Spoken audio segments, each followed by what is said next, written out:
Welcome back to our full trial coverage of the Waukesha Parade Attack trial. The jury has spoken, and there were 2 full days in the sentencing portion of justice for the victims and remaining community. 2 days seems like a lot, but there were over 70 known victims, and this is their one opportunity to be heard directly by the judge and Darrell Brooks. As I have done before, I will be trimming the long pauses, but I am not trimming any of the victim impact statements. I've also time-stamped each victim impact statement with the individual's name. Pay close attention to his hands and you can see them shaking. You'll also notice that this is the only day thus far he admits to being Darrell Brooks. But don't get too excited. He is still going to be a pain in the ass to the court and continue to disrespect the victims. Will these 20 anonymous friends and family show up to speak on Brooks' behalf?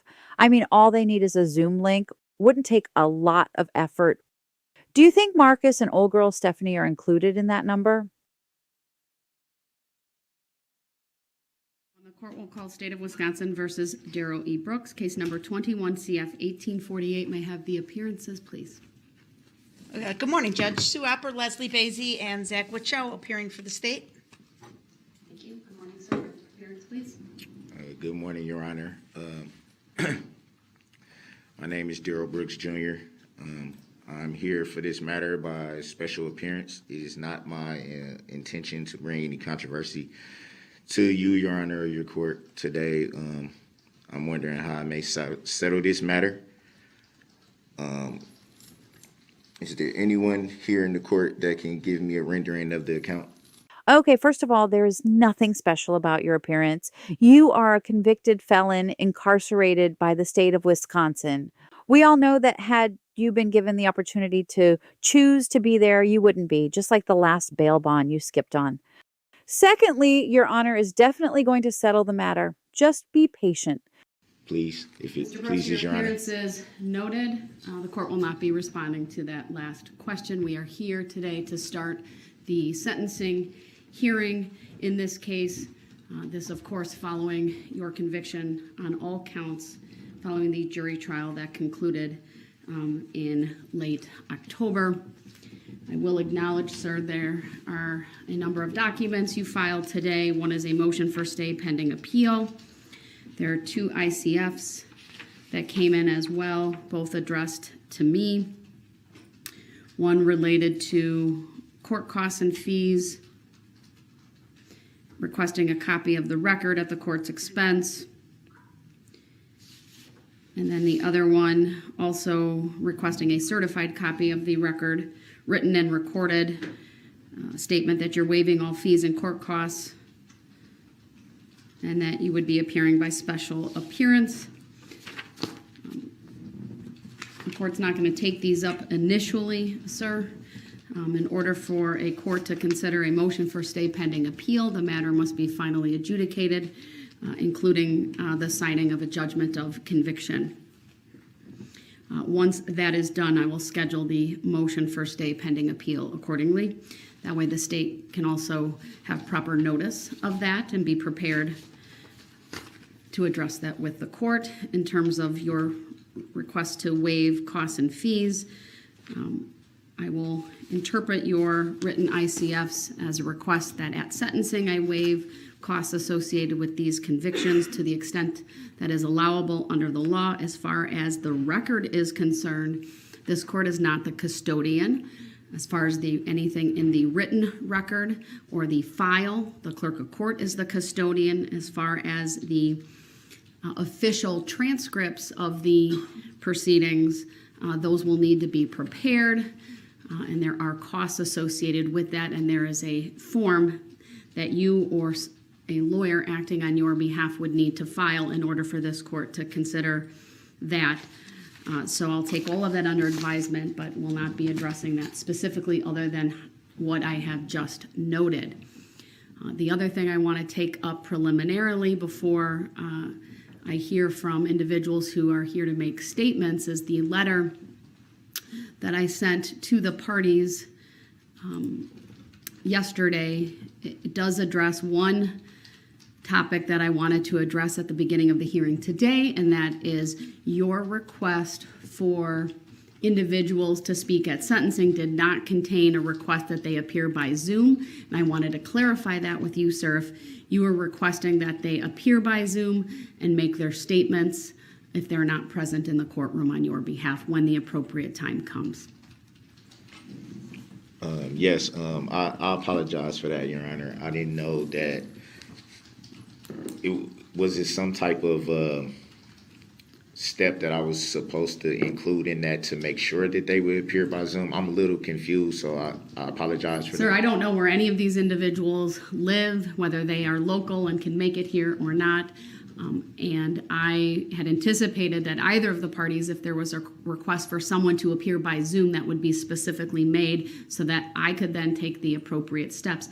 There is time. My intention would be that when the state has rested their portion of the sentencing hearing, all of their speakers have spoken and they have given their sentencing argument, that I would, depending on where it's at, probably take a break, start up the Zoom at that point, allow the individuals who wish to make a statement on your behalf to do so one at a time. But otherwise, I wasn't going to keep the Zoom up because the proceedings are being live streamed.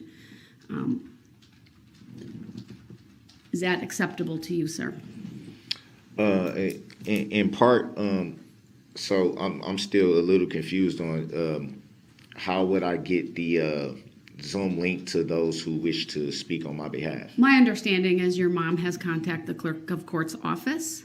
I haven't addressed that in any way, but I would then give my staff permission to reach out to her. I believe she has left her phone number, and we could do that and provide that Zoom information to her, and I presume she would be able to get it to the individuals on your list. It's very important, though, that only those individuals appear on the Zoom. That's the only people I will approve, unless they're here in court, of course.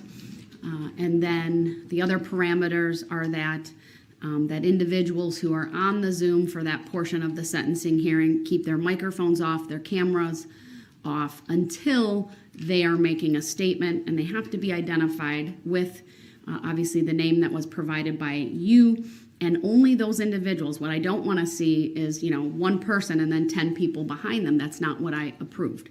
So, do you understand that, sir? I have a quick question about that. Like, All right. one of the people that wish to speak on my behalf would be the mother of my youngest daughter. And I'm not sure when exactly she'll be speaking. And it's a chance that she would actually have my daughter with her. With that, How old is your daughter? she's 8. Complete ploy to once again use his children's existence to gain sympathy from the court. But you may already know she doesn't show up anyway. So there really is no way for us to know if it wasn't just another Brooks lie. As long as the child remains quiet and doesn't interrupt, I will allow that one exception. Okay, thank you. All right, so I will instruct Madam Clerk to let my other clerk know that the Zoom information can be released to your mom. There's a meeting ID and passcode, and that can be provided to the other individuals on the list. And I anticipate that that won't be until sometime this afternoon that we get to that portion of the sentencing hearing. So if they have, because I know my grandmother would like to speak, and she's very elderly, so if she has any trouble like accessing it, will someone probably on my behalf be able to walk her through that? Or Well, I assume she might need help with that, or someone will be available. She's 80, so I don't think she's. Well, I know that she's not the most. I trust they will have savvy. that all figured out, sir. So, all right. All right, then. Is there anything else the parties wish me to address preliminarily before I turn to the state? Yes, Your Honor, I do have a few preliminary matters, please. The filings that you just referenced from Mr. Brooks, I did not see those in the electronic queue this morning. Would it be possible for the state to get copies, please? Yes, they, I believe, were hand delivered. Or Zach may be, my other clerk Zach may be doing that right now. We'll make sure, but Teresa can make copies for you as well. Okay. I also wanted to ask a couple of housekeeping matters, Your Honor, as far as timing and scheduling. If we complete the hearing today, then I assume that eliminates the need for the hearing tomorrow. Is that correct? Or do you see a version where we come back tomorrow no matter what? I do see a version where we come back tomorrow, no matter what. I want to be able to digest the statements from everyone and process them accordingly. There's going to be quite a few for both sides, and I think it's appropriate that I take the overnight to do that and come back tomorrow to render the sentence. Okay, thank you. That's very helpful. The other question is we have the easel back in the courtroom. Some people did want to display some foam boards. If it meets the court's approval, we'll leave it at this location and then just pass up the exhibits, and Detective Regland can display them if that's okay with the court. Well, it's certainly like Mr. Brooks to be able to see them as well. Mr. Brooks, are you able to see the easel from where you are? Otherwise, I could have it put in the witness stand too. And then Detective Regland could just kind of facilitate that. Sure, okay. That will work. And then other individuals have brought digital photographs that we'll be displaying. So we'll need your clerk's assistance with that. And again, we'll be using Ms. Gussie at the back table to accomplish that. All right, thank you. All right, anything else from you, sir, before we start this morning? Yeah, just really quick. Very quick reference to the ICFs. I did address ICF to the clerk of courts in regards to the record. So I did. I should have mentioned that when you was talking about it, but I did. Actually, I addressed it to her personally. I trust she'll respond in due course then. Anything else? Not at this time, man. All right. I will note that it appears yesterday some restitution information was filed. Was that hand-delivered to Mr. Brooks? Attorney Opper? The restitution information, was that hand-delivered to Mr. Brooks? Yes. Everything we filed yesterday was provided to Mr. Brooks personally in the jail, Your Honor. I object to that, Your Honor. There were a number of documents that I did not accept. I'll have the clerk print them off. There is a restitution request from the Waukesha School District totaling, oh, that's just one piece of it. Let me look at the letter again. There's a letter from the state and then a crime victim compensation request as well. The state will be requesting $47,193.29 to EMC Insurance Company on behalf of the School District of Waukesha, and additionally requesting $124,220.65 to crime victim compensation. That's the program through the Department of Justice. And supporting documentation, I believe, was also filed. Let me just look for that. Well, can you say it again, Your Honor? And we'll have it printed off. It was delivered to him yesterday. Whether he accepted it or not, I don't know, but it's available to him in the jail, Your Honor. All right, understood. All right, thank you. I don't have it, so just for the record. Madam Clerk will print it off, and you'll have it shortly. I don't know if where they put it after I didn't. And the reason why I want to state this for the record, the reason why I didn't is because I didn't know what it was. When they came to my cell, I was sleeping, so I was just like, whatever, I'm not getting up. So it wasn't like a exchange or anything like that. It was just like, hey, we got some mail. I'm just like, yeah, I'm not. And he was like, all right. All right, that'll be noted for the record, but again, it is being provided to you this morning, and you'll be able to review that as you see fit. All right, then Attorney Opper, one last question from the court. Do you anticipate making your sentencing recommendation at the conclusion of all of the other statements being made? Yes. All right. With that, then, you may commence. All right, thank you, Your Honor, and I appreciate that. I do intend to just make some very brief preliminary statements to the court, and then commence with the individuals who are present and have asked to speak. I just want to state again for the record, we have organized the individuals who want to provide a verbal statement to the court into 3 or 4 groups. I think we're at 3. We're at 4. Okay, we're at 4 groups. We have the first group present in the courtroom, Your Honor, and along with their support persons and family members and things like that. We will go through the first group and then request that brief break to trade out the groups if that's agreeable to the court. I just want the court to be aware and state something that's maybe obvious but maybe not. The people that are speaking to this court are direct victims of this crime. They were either charged individuals or representatives of the groups such as the Blazers or the bank or whatever. You're very familiar with these groups now after having gone through trial. These are people with a direct link to either someone that was hurt or injured or killed. That's who we're presenting to you today. Obviously, there could have been thousands of people that would want to share with this court their thoughts, impressions, and the impact that this crime had on them. We did not turn anyone away, but some individuals did contact our office and expressed a desire to contact the court, to speak to the court. We directed them to write the court a letter if they felt it was appropriate. I don't know if the court received any such written materials. We also provided some written impact statements on behalf of our charged victims. I know the court has those and has very likely reviewed those already.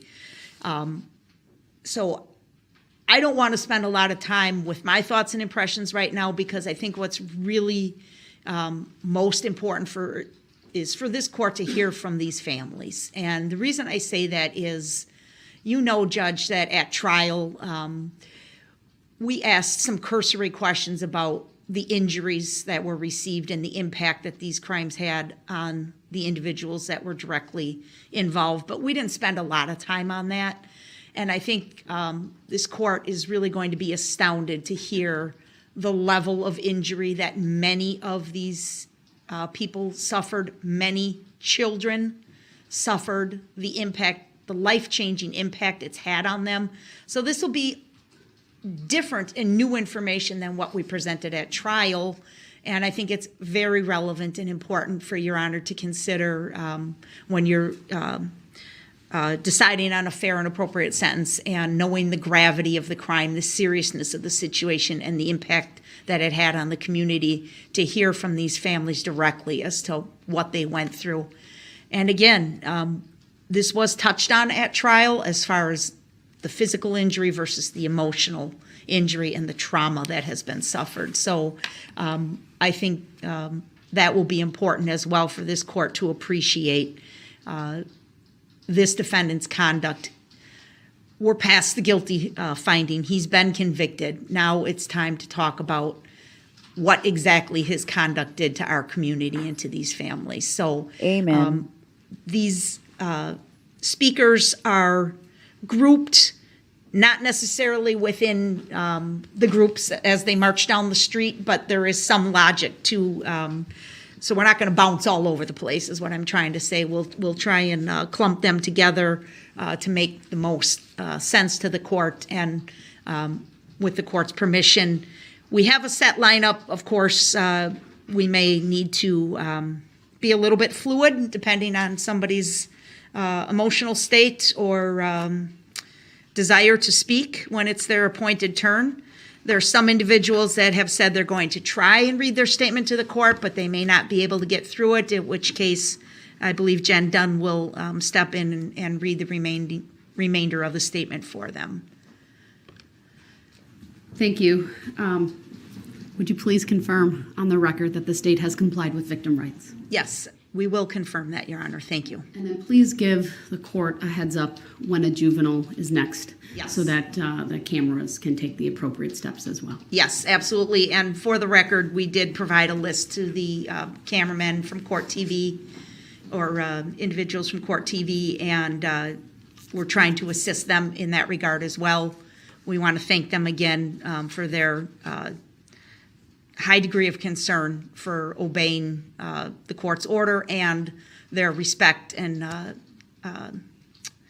intention to strictly adhere to maintaining the privacy rights of these victims. So they've been absolutely very professional in that regard, Your Honor. Thank you. And then just lastly, because I would like to keep track, and obviously I will honor however they want to introduce themselves, but if you could also tell me which victim they relate to, if it's not self-evident, Sure. that would be great as well, and I'm going to keep a list. Okay, All right, thank you. Go ahead. All right then, I believe our first speaker would be Lori Lochen. There we go. If it pleases the court, Your Honor, one of my staff will actually go let Court TV know when a minor is coming next. Thank you. I would appreciate that. All right. And are you going to say the victim that you relate to, or I can tell the court this is for victim you? Thank you. Good morning, ma'am. Thank you for being here. Good morning. I'm addressing the court. Is the microphone on? Yeah, it is. Okay. I'm addressing the court, but I also want to direct my comments to Darrell Brooks Jr. My name is Lori Lochen. I was walking with the Catholic community of Waukesha, my church family. We were celebrating the joy of the season in preparation for the birth of Jesus when you made your decision to drive through the parade route. It truly amazes me that you deny your accountability for the damage and hurt that you have willfully caused. In the years ahead, I urge you to carefully consider the sorrow and grief of the Waukesha community and the world at large.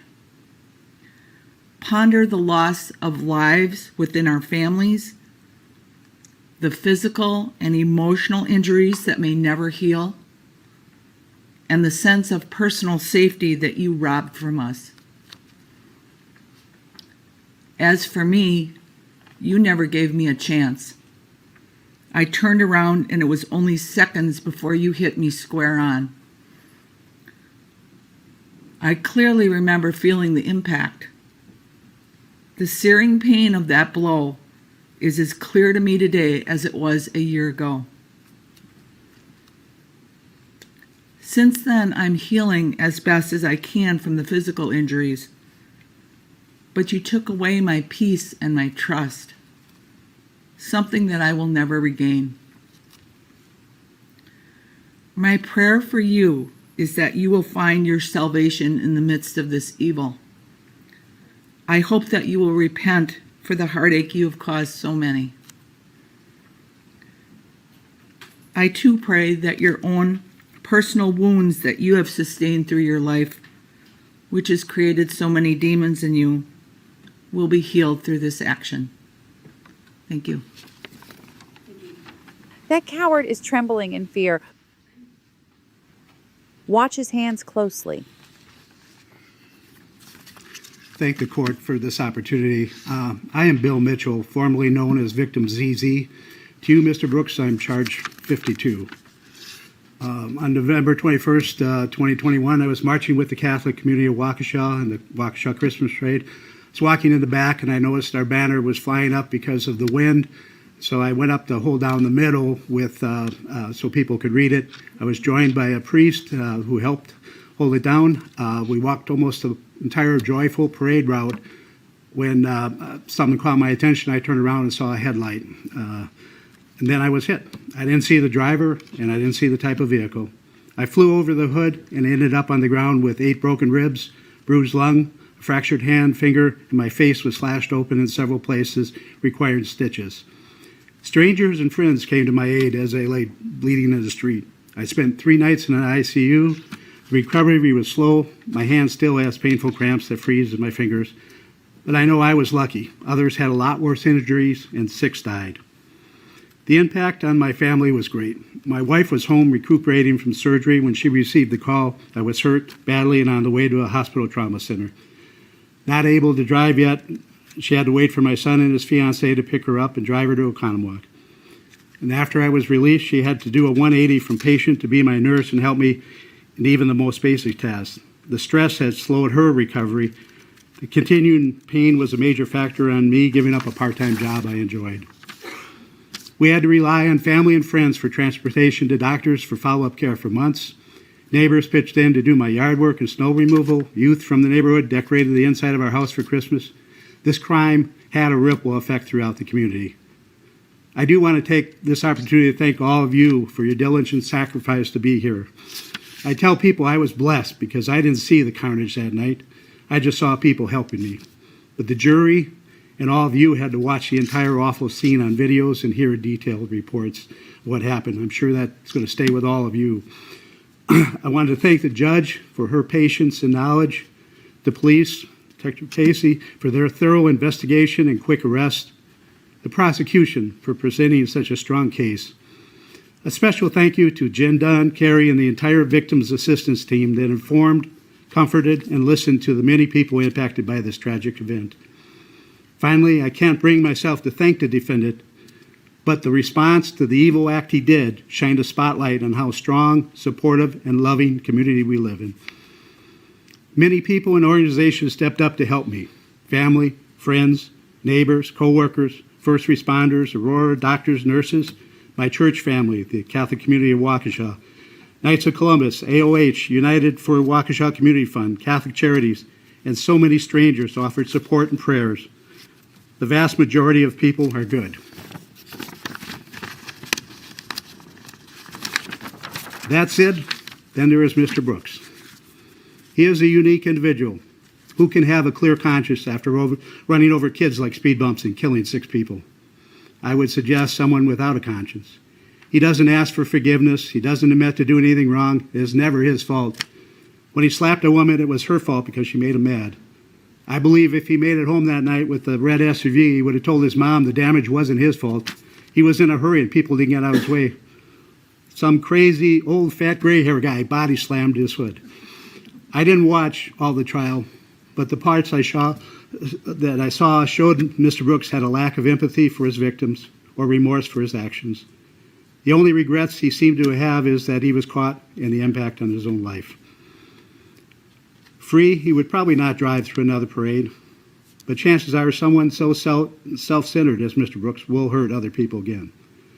The only life he seems to value is his own. I don't believe that Mr. Brooks will think about me or any of his victims ever. The feeling is mutual. I really don't think much about him now, but when the prison door closes on this felon, I won't think about him again. I do hope Mr. Brooks will use the Bible for more than a courtroom prop. He may want to start with the basics that I know his family had taught him, thou shalt not kill, but then you might want to read Galatians chapter 6, verse 7. Your Honor, I hope you give him the time to read and study the Bible. Mr. Brooks did everything he could to try to make the trial a circus. It is not a circus. It's not even about Mr. Brooks. Today, the court will hear what the trial is about, the victims. And as former victim ZZ, I would ask the court for a sentence that keeps the defendant, Darrell E. Brooks Jr., away from society forever. Thank you. Thank you, sir. He pegged Brooks perfectly.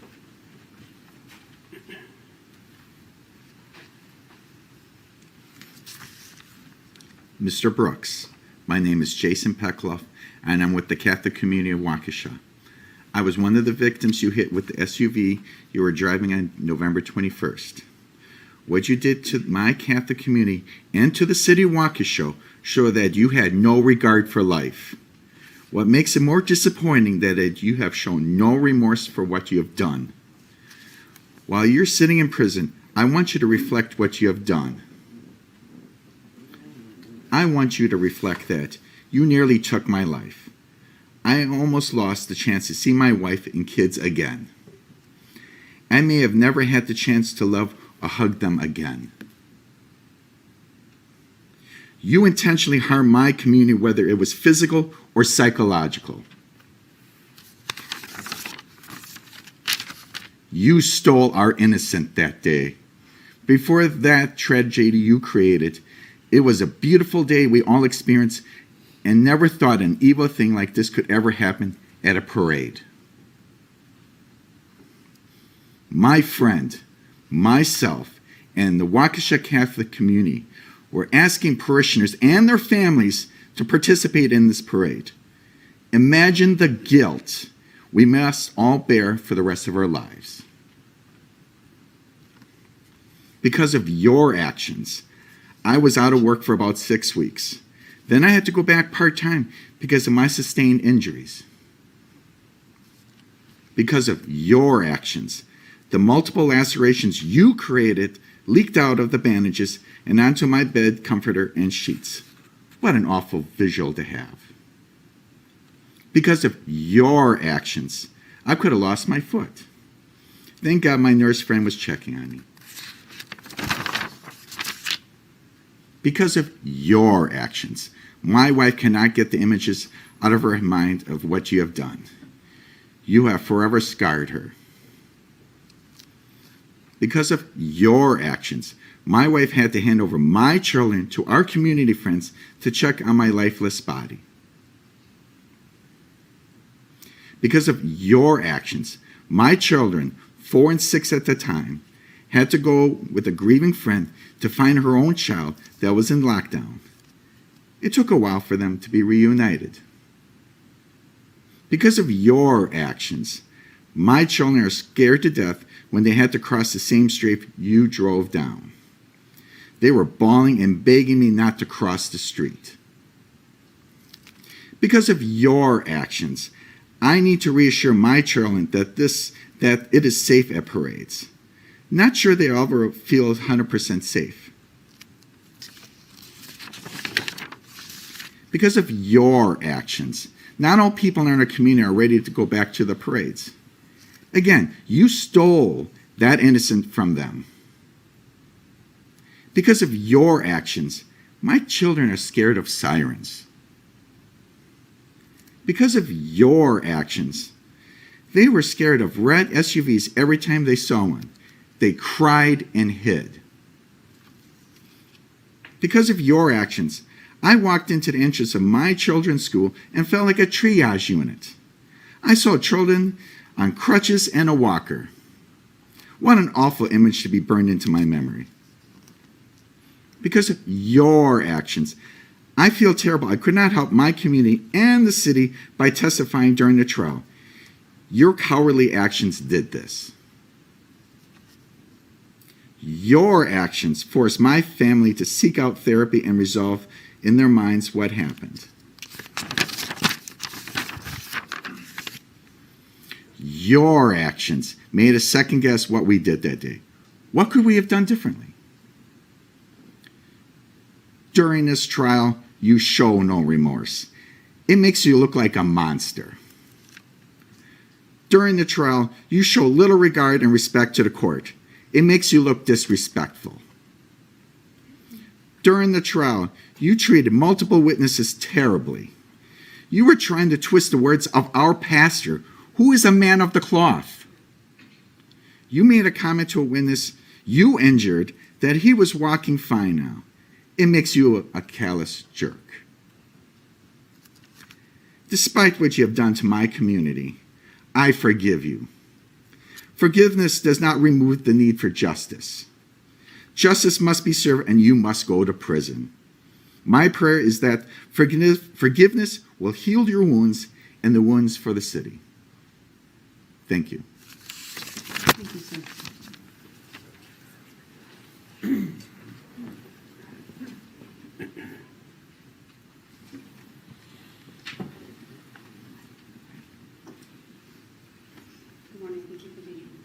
Good morning, Your Honor. My name is Margaret Pechulis, victim BBB, count 54. I know I am blessed to be here today to present my statement to the court. Darrell Brooks's choices on November 21st, 2021 took a toll mentally, physically, and emotionally on me, as well as affecting my family. I remember the moment someone yelled "car," and I turned to see a vehicle behind and to the right of me. My thought was, what is this vehicle doing here? After that moment, I have a void in my memory. My mind won't let me see what happened. I remember my thoughts. Oh my God, this can't be happening. Please, not my hip, not my leg. My next memory is lying on the ground with a person from our group and a nurse talking to me and asking how I was. They worked on keeping me calm and from going into shock. I will always be grateful to them. Every night I would lay awake and replay the incident to see if I could get the memory back. Months of counseling and the passage of time have helped me be somewhat okay with not knowing what happened. One of my fears is that when I least expect it, the memory will return. After being impacted by the vehicle, I was laying on the ground with severe pain to my left leg.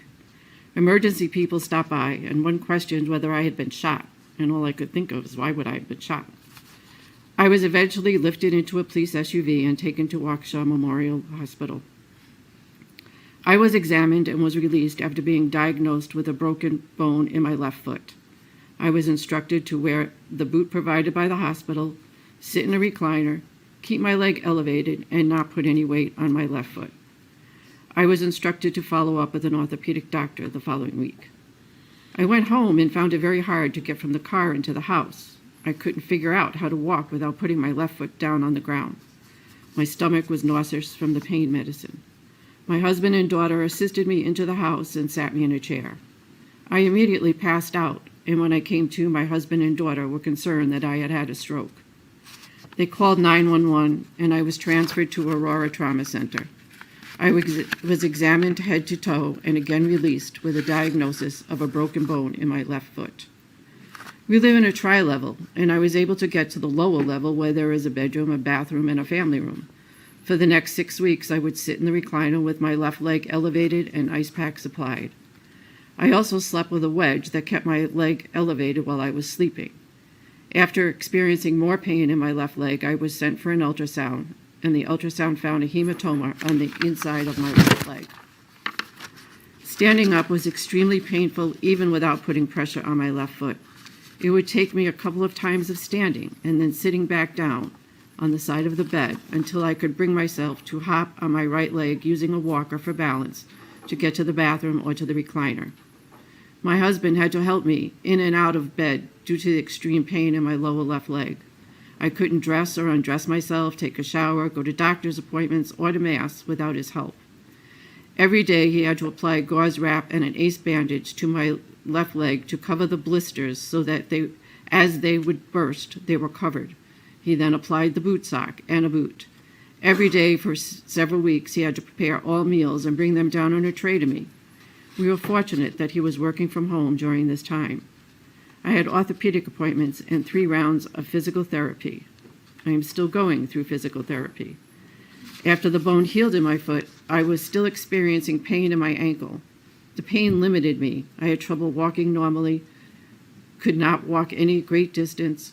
Going up and down the stairs was best sitting on the stairs and going down that way. As time went on, I was frustrated that I could not perform the simple act of walking down the stairs. Before going to the 3rd physical therapist, frustration set in as I thought I would always have pain and not be able to do all the things I enjoyed, such as pickleball, stand-up paddleboarding, kayaking, walking miles, and traveling. My 3rd round of physical therapy found that the whole left side of my body was twisted from the impact of the vehicle. After 10.5 months and 3 rounds of physical therapy, I am now 95% back to normal.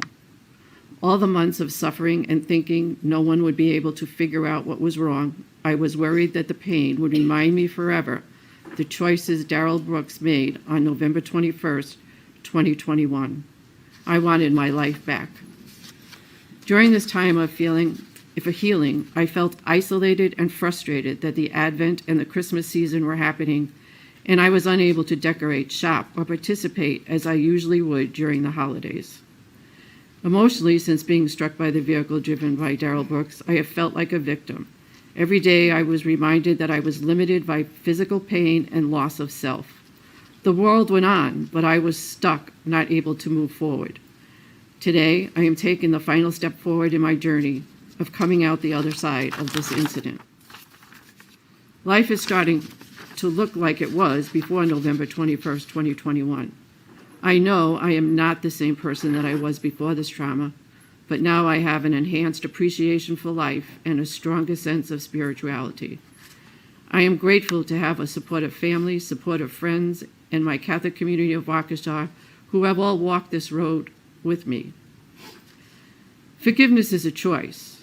I know that I can forgive you, Darrell Brooks, without forgetting the trauma you caused, without you apologizing and acknowledging your actions. This may take some time for me to accomplish, but after today, I will not let your actions take over my life. I will move on. Regarding sentencing, Your Honor, I would like to request that due to Darrell Brooks's total lack of concern for human life on November 21st, 2021, that for each count that the jury returned a guilty verdict, Darrell Brooks received the maximum sentence for each of those counts. Thank you. Thank you, ma'am. Good morning. My name is Jeff Rogers. My children were victims U and V. I'm a father of 4, 3 of which were marching with me in the parade last November. 2 of my children were struck and injured. I also serve as the president of the Waukesha Blazers baseball and fast pitch organization and was a couple months into that job at the time of the parade. I've debated whether or not to read a statement for this sentencing. At the end of the day, I felt it necessary to have my voice heard, for my sake, for my family's sake, and for the Waukesha Blazers' sake, and for all the other victims. I'm here today with families that I love, and I'm so sorry that this happened. First of all, this event was completely avoidable, and from my perspective, there has been zero remorse, sympathy, or acknowledgement of the victims by the defendant. All he had to do was stop the vehicle when he saw the crowd, and none of these lives would have been changed forever. For this reason alone, he needs to be locked up for the rest of his life. But enough about him. This is about the impact of the event on me, my family, and our Blazers organization. I'd like to speak as a father, first of all. The impact this has had on my family and I has been immense. This last year has been full of confusion, irritation, anxiety, and depression. We haven't been able to live a normal life. The trial has been dragged out, and literally we were pulled back through to relive everything, all because this person wouldn't admit it like a man and take what was coming to him. My kids are some of the strongest people I know, and they have proven that through the faith in God they've displayed throughout. However, the impact this has had on them literally makes me sick. No more parades, that joy is gone. This is something that will never leave them. I'm still learning things today as well about what they heard and saw that day. I pray every night that God continues to strengthen them to push through and know that He is in control. That night when we got home, I'll never forget Caden looking at me with glassy eyes. He looked up at me and said, "I'm really glad Riley is okay," and started to cry.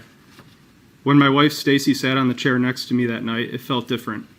She hugged me longer than normal and a lot more firm than normal and said, "Thanks for keeping our kids safe." Everyone saw on the videos that were shown, we were literally inches away from losing 3 out of our four children, and myself included. I thank God each day that He spared us and provided the adrenaline, courage, and strength to get my kids out of the way, gather all the kids we could, and pray together. My wife was going to come with us that night along with our toddler son. I play things in my head over and over, imagining what could have been if she would have come. Where would she have been standing when that SUV barreled through? I have flashbacks most days to Maya's jacket slipping through my hand.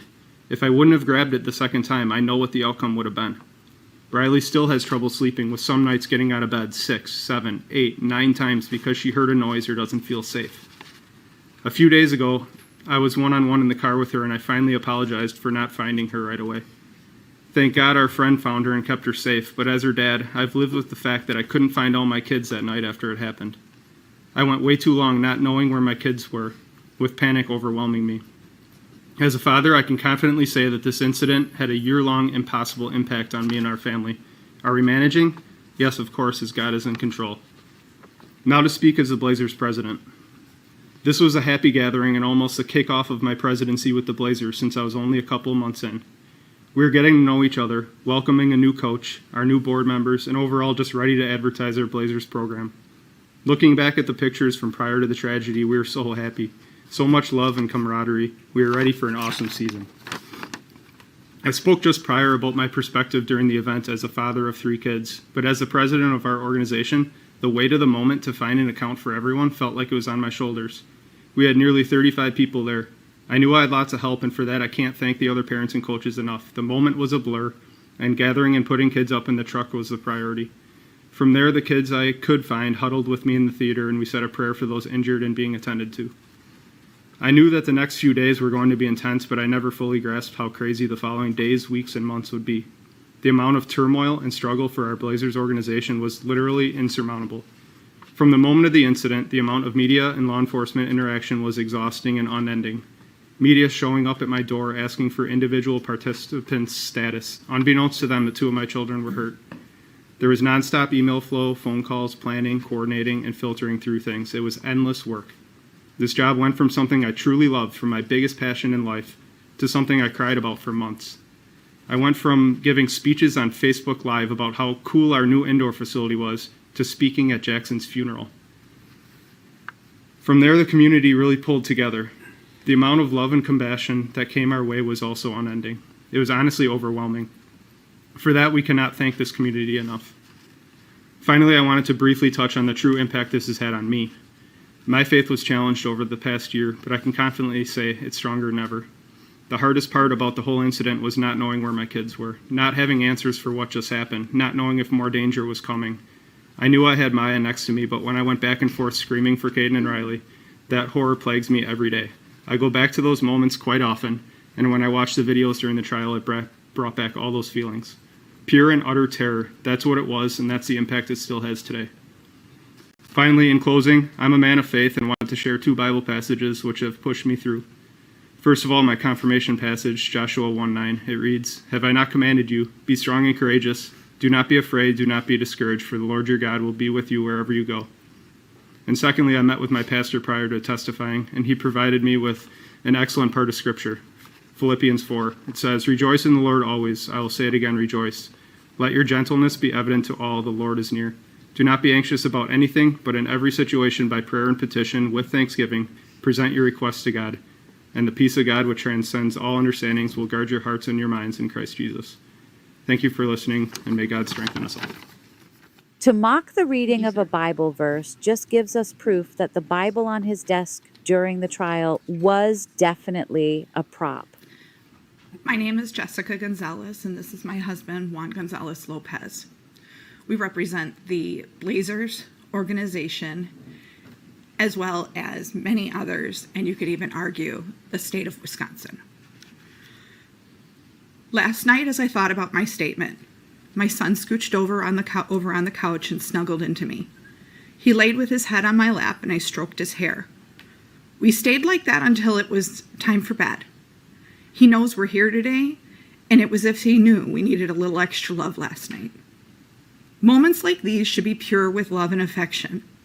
But since November 21st, they are mixed with flashes and images of what could have been. Mama, I'm here. I was on the other side. This is one of the memories and words that I'll never forget and hear dozens of times a day without warning. The relief I felt hearing those words on November 21st was devastating. But I found my son, unharmed. That should be the end of the story, right? We're fine, right? Physically, yes. But fine is a word we use when people ask us if we're okay. But we're not. It was only a short time before we had readied for the parade, got our hot cocoa, and took pictures to snap a shot of the fun about to be had. Before the parade, I left him with his teammate and new friend Jackson at the Blazers drop-off spot and walked my daughter to her dance team location. With my mother-in-law visiting from Mexico, she was excited for her first Christmas parade. Stationed at the corner of the Clark Hotel with friends, my daughter's dance group waved with smiles as they passed us. She was headed to the library where I would pick her up.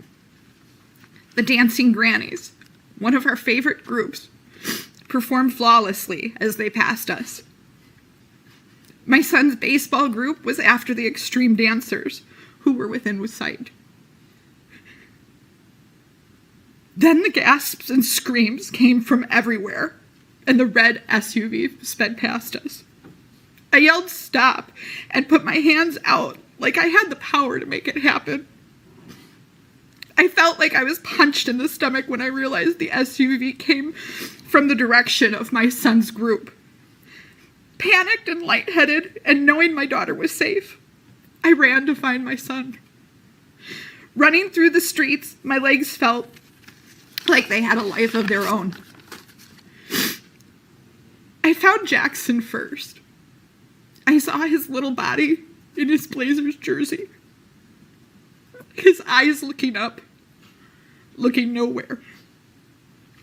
I knew he was hurt badly. Seeing Jackson on the ground, I began looking for my son amongst the rest of the bodies.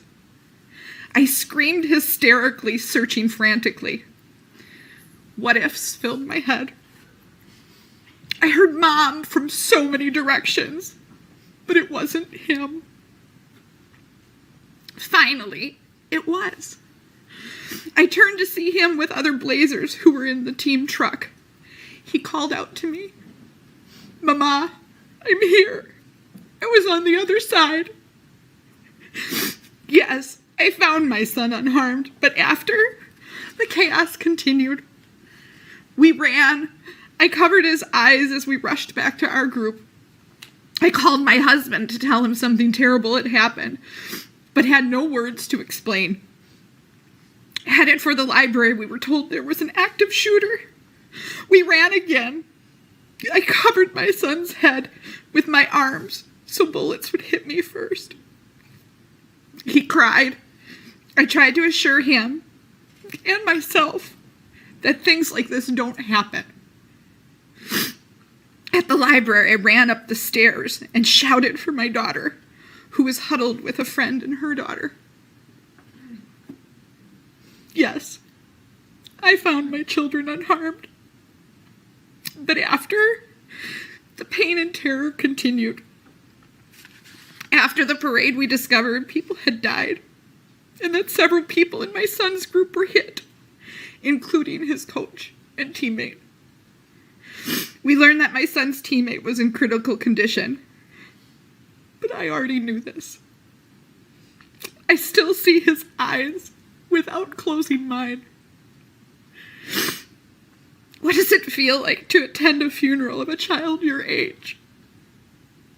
I hate that my kids know. I hate that I didn't get a chance to cheer on my son and Jackson during the baseball season last year. I hate that my son said it was weird having one less teammate. For more than a week, it was late nights to avoid sleep, and our family of 4 piled into one bed. There was no question this was a traumatic experience. Counselors were available. My son didn't want to talk about it, and today still doesn't. I tried to return to work. I tried to return to teaching. I couldn't make it through a day without feeling hypervigilant, startling at every noise, having a panic attack from the sound of a door, shout, thud, gasp, anything and everything. After the parade, I couldn't make it through a day. My joy disappeared. I felt guilty. I had no right to feel joy since my son and daughter were alive and others were not. I was open about questions my kids had, but I cried and screamed in agony when they weren't around. I overreacted, shouting and pulling my kids near in the parking lots and streets, or any time I saw a car come within a quarter mile away, convinced they all had ill intentions. PTSD throws all the punches. I left my career to work intensively on healing in a program for PTSD. I have only just returned to the workplace, only just a month ago.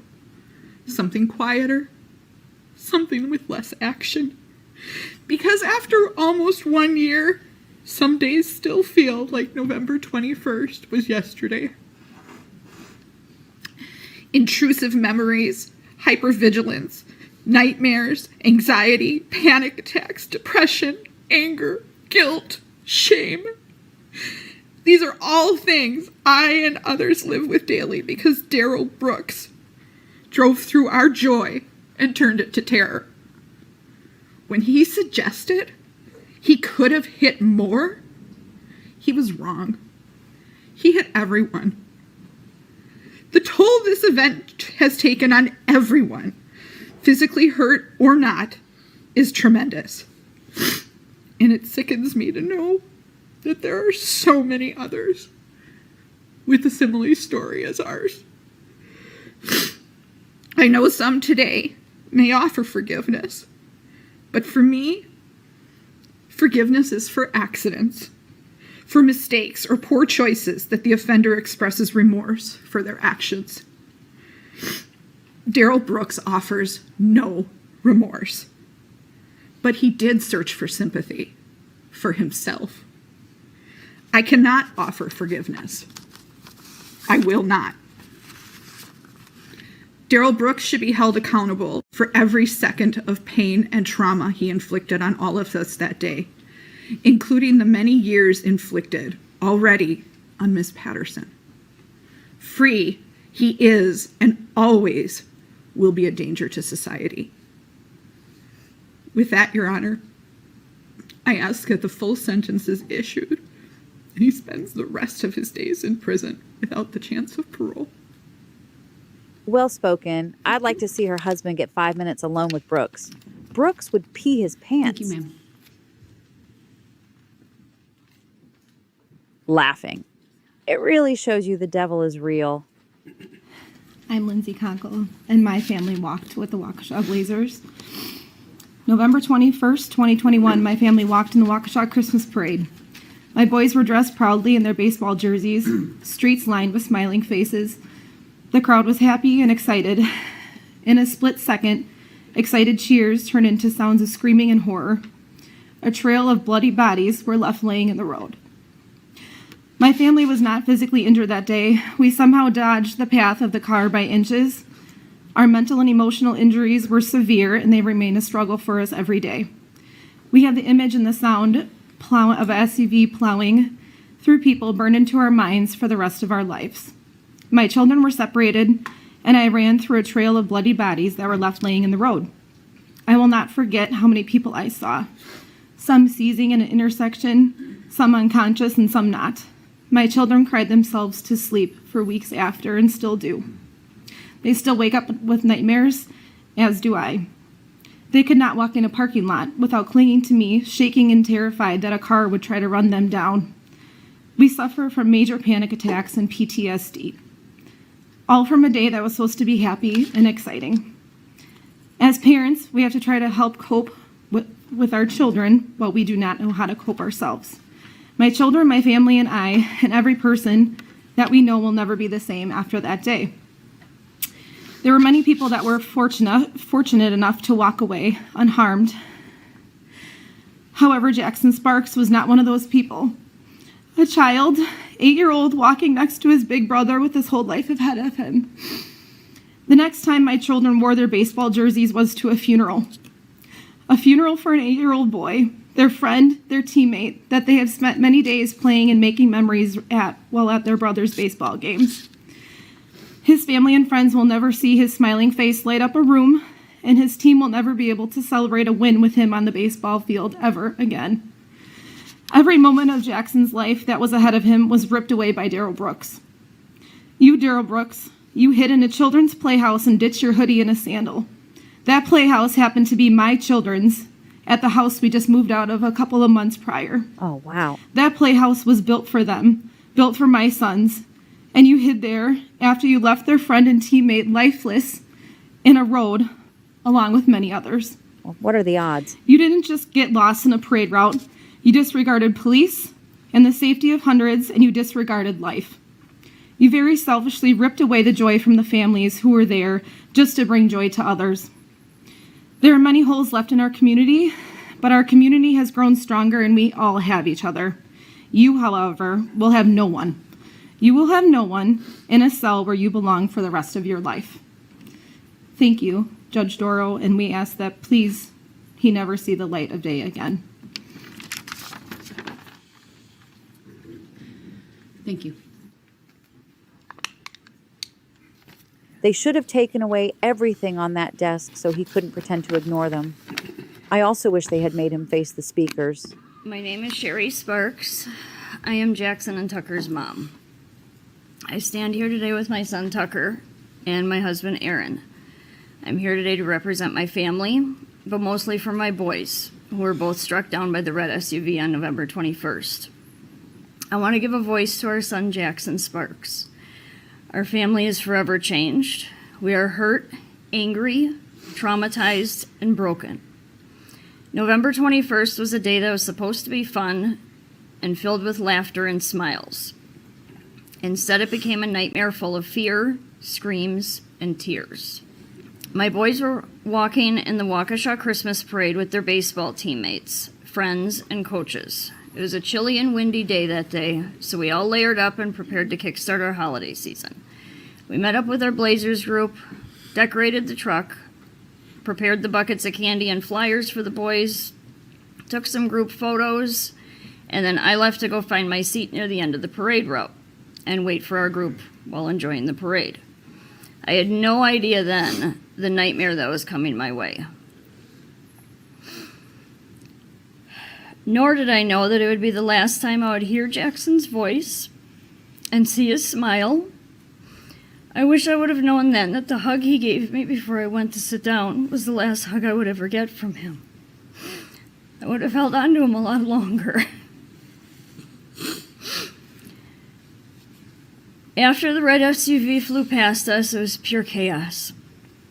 I will never, ever forget the horrible sound of the car hitting bodies and the thud of bodies landing on the ground. I immediately grabbed my favorite plaid blanket, ran up the street to find my boys.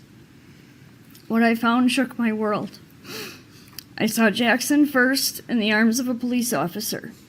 He was running him to get him medical attention. My husband was right behind them and told me that Tucker had been struck also.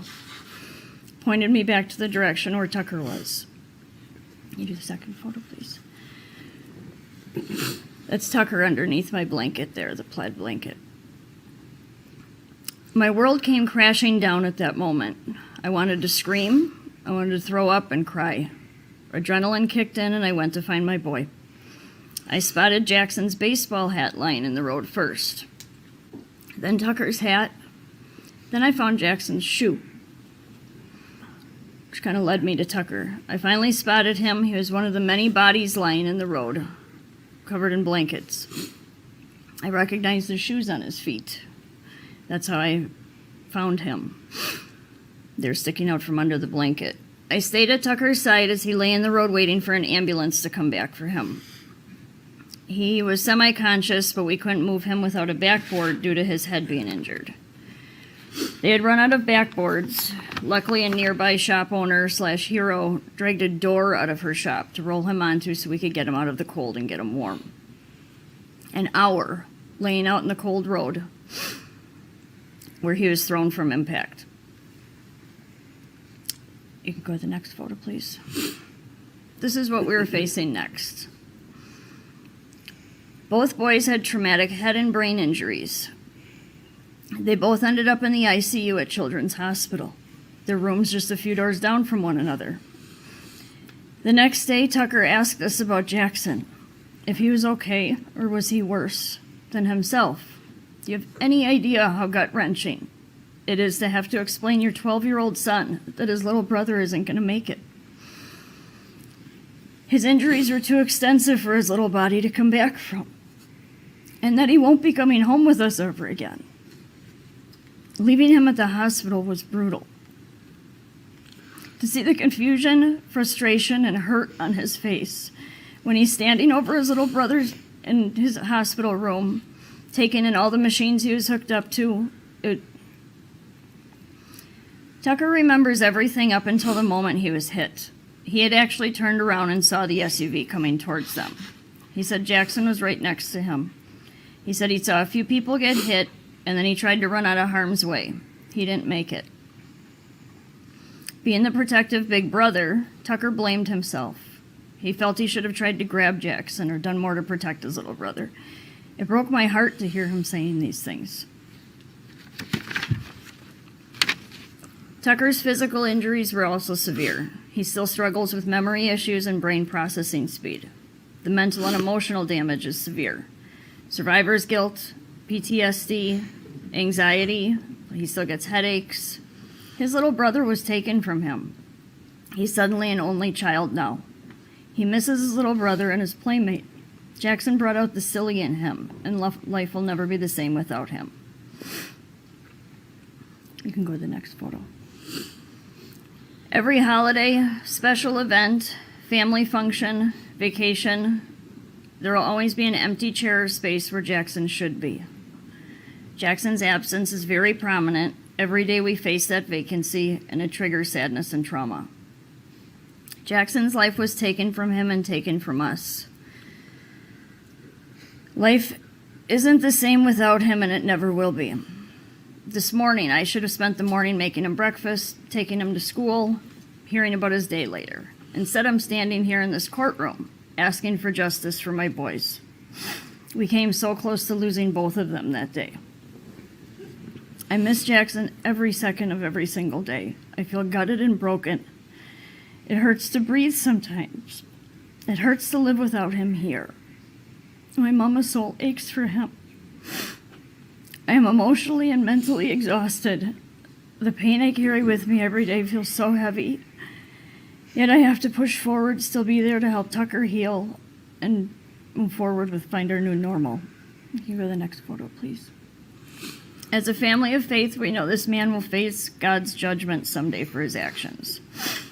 Until then, we feel it is this court's duty and responsibility to all the victims to sentence this man to the maximum penalty allowed under Wisconsin law for each and every guilty charge.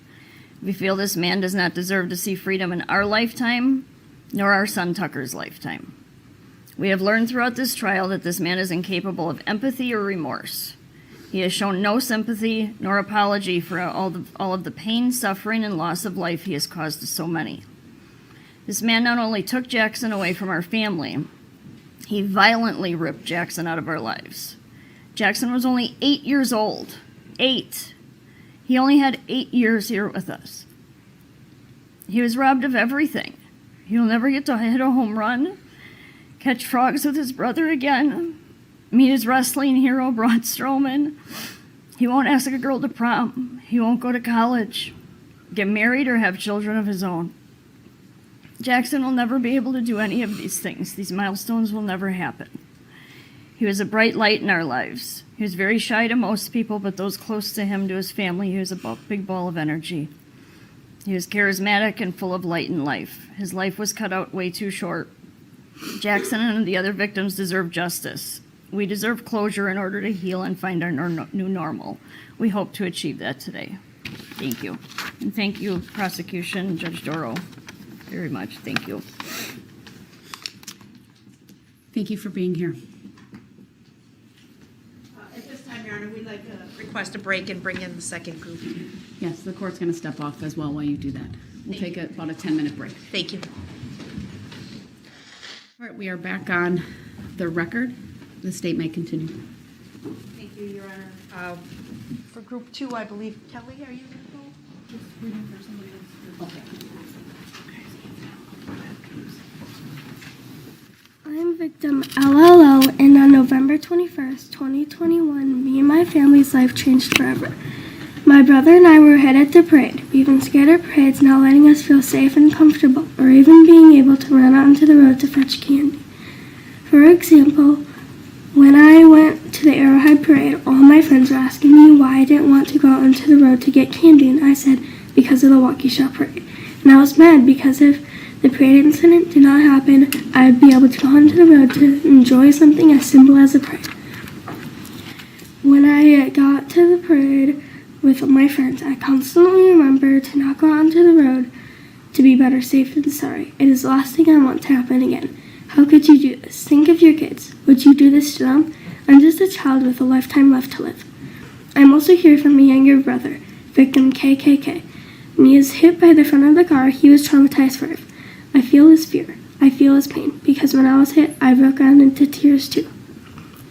On the way to the hospital, we had to lay our head down on the floor because we heard there was a shooter. My fingers, my whole body was paralyzed in fear and fright. When we made it to the hospital, I was terrified because I thought I broke my fingers. And when they asked me what happened, I was too busy crying that I couldn't speak. I still think about this event to this day. day after the parade, I couldn't even go to school because of what he did. All my friends were worried about me, texting me asking if I was even alive. Sometimes I even think of all the others that were hit and how they were in the hospital for longer than me, and how their parents were probably praying that their kids would be okay, and that this would be a once-in-a-lifetime happening. I think this should have never happened to us.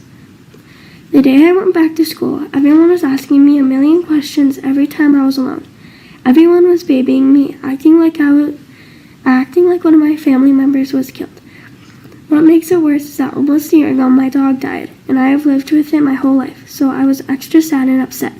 At that moment, I realized that our family had to find justice against the man who hit too many people and caused a nightmare on November 21st, 2021. I ask for this pain to never be caused again.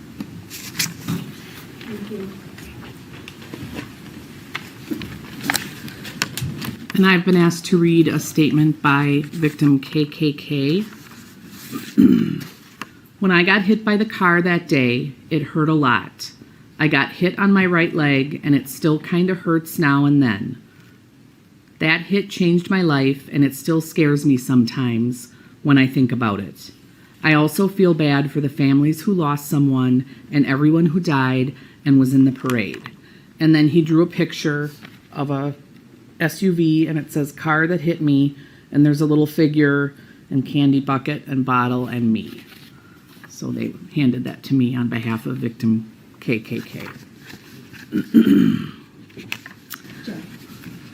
Your Honor, we need to take a break for a second, please. I'm sorry. I'm sorry. It's important. All right, thank you.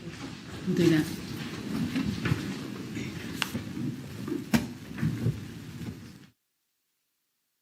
The sudden break was due to a threat. An unknown person threatened a mass shooting at the courthouse, according to Waukesha County Sheriff's Office Lieutenant Nicholas Wenzel. Court proceedings resumed over an hour later. Be seated.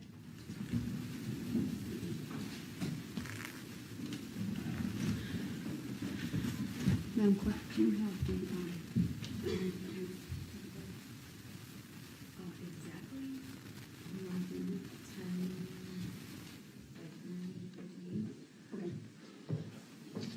All right, thank you. Shortly before 10 a.m., there was an abrupt stop to the proceedings when I was asked by the sheriff to meet with him, and I was advised at that time that their communication center had received a threat to the courthouse. As everyone is well aware, it's now 11:14 a.m. The sheriff has assured me that this building is quite safe. Very secure were his words, and that he has taken all reasonable measures to secure the courthouse. At this time, I am not going to stop these proceedings. We will continue, and I will rely on the Sheriff's Department and law enforcement personnel to advise if anything changes. I apologize for the abrupt disruption previously, but I'm confident that we can go forward at this time. I know when we took that break, right before that, Jenn Dunn had been reading a statement from one of the juvenile victims, and there was a picture that was referenced. I would like to make a request for that picture to be made part of the record. Thank you, Judge. We had anticipated that as well. We're prepared to display that at this time on the monitor. And then will that be filed? Yes, I can file that. All right, go ahead.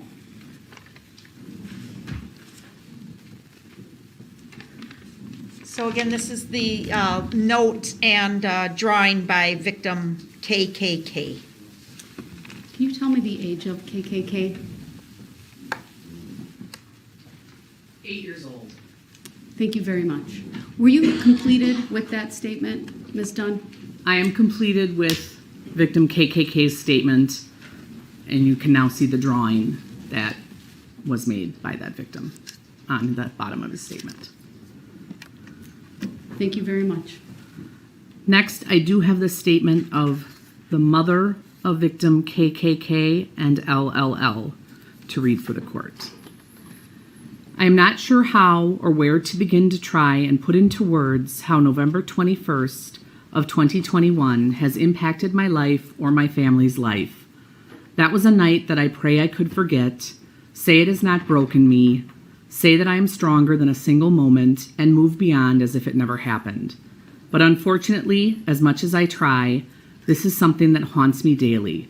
Our lives forever changed that evening. Mr. Brooks took an evening that was supposed to be filled with excitement, love, and holiday spirit and turned it into a real-life nightmare. November 21st of 2021, I witnessed the most horrific event I could ever have imagined leaving my house that evening. My children at the time of the parade were 11, victim LLL, 9, victim KKK, and 6, innocent, full of life, love, compassion, and excitement for the holidays. That evening, Mr. Brooks stripped this from my children, leaving them physically hurt, scared, angry, confused, traumatized, and forever changed with the visions of what happened that night. I saw absolute fear and pain in my children's eyes they should never have had to experience in their entire life. I saw my daughter, victim LLL, lying in the road crying and yelling, "Who would do that?" I saw my son, victim KKK, flipped on his back, crying in pain, not being able to move or feel his legs. I remember knowing we weren't safe and needing to leave, telling my children to run as fast as they could, and pull me or back to danger. I remember seeing parents laying on top of their children in fear and trying to protect them the best they could from what was happening. I remember sitting at every stoplight while driving my children to the hospital, trembling to the point the car was shaking. In complete fear, every car pulling up beside me was the person who hit my children. Yes, Mr. Brooks, I remember. I watched my son not be able to sit alone in a room for weeks. I watched my children not be able to sit still without being anxious and fidgeting for months. I watched my children wake up with nightmares to this day. I saw gut-wrenching guilt on my husband's face for feeling like he didn't protect his family. And to this day, I feel anger and hatred more than I realized I ever could for a person I have never even met. But aside from all of that, I am thankful. Thankful that by some miracle, my family and I walked away that evening. Although I could not attend most of the trial in person, I did view either via Zoom or on TV. I viewed everything from the pre-trial, jury selection, and trial itself, and I am disgusted that a grown man could act the way Mr. Brooks acted during all of this. Mr. Brooks claims he was raised a Christian and his mother raised him better than he was acting at the beginning of the trial, but Mr. Brooks continued to be rude, selfish, and disrespectful, from sleeping during court, endless interruptions and outbursts, rude comments, facial expressions, and lack of remorse for his actions and how he was treating everyone in court, from the prosecutors, victims, witnesses, and judge herself. I never thought Mr. Brooks could make myself or my family feel victimized all over again, but he did. I keep remembering how Mr. Brooks was upset the detective in the investigation asked to speak to one of his children. I asked myself, it's not okay to speak to his child, but it's okay to intentionally hit two of my children and drive away? That's okay? Why my children? Why any children? How could someone do this? How could someone have no compassion for the victims, the families? We deserve answers. Our children deserve answers, true and honest answers. Never once did I see true remorse for anyone but himself or his family during the trial. Mr. Brooks also stated something along the lines of, anyone who knows him or spends enough time with him knows he would never do something like that. But Mr. Brooks, you absolutely did. Mr. Brooks hit my children and so many more people and never once stopped. Not only did he kill, injure, and traumatize so many that night, he decided to victimize everyone again by forcing them to not only testify as to what happened because he felt compelled to plead not guilty, but he also forced these victims and family members, including my husband, to face the monster that did this and answer the questions he felt the need to ask. How can someone face each person on the stand, knowing what was done that night, question them as if they were the ones on trial when all of the victims and witnesses were doing that night were creating memories? Unfortunately, memories were created, but not the memories I planned to have with my children. Instead, the fear I have seeing a maroon SUV driving towards myself or my family is now paralyzing. Seeing a vehicle drive too fast down any street makes me physically sick to my stomach. My children panic at the sight of an emergency vehicle. Seeing people run and yell unexpectedly, even if just for fun, makes my heart drop, and my mind brings me back to the night of the parade, hearing the screams, Yells for help and cries from that night will haunt me until the day I die. Those are the memories I have from the night. The only good that has come from this is Mr. Brooks will never be able to hurt another person outside of prison ever again. The guilty verdict and hopefully life plus sentence will protect anyone that may have been hurt by Mr. Brooks in the future, and that I can be thankful for. Please, on behalf of myself and my family, we ask Mr. Brooks be sentenced to the fullest extent. Mother of victim KKK and LLL. Next to speak will be victim S.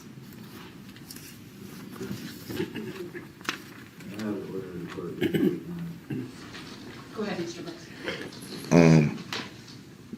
I'm taking some notes, and I was wondering, it was a little confliction there. Is victim KKK 8 or 9?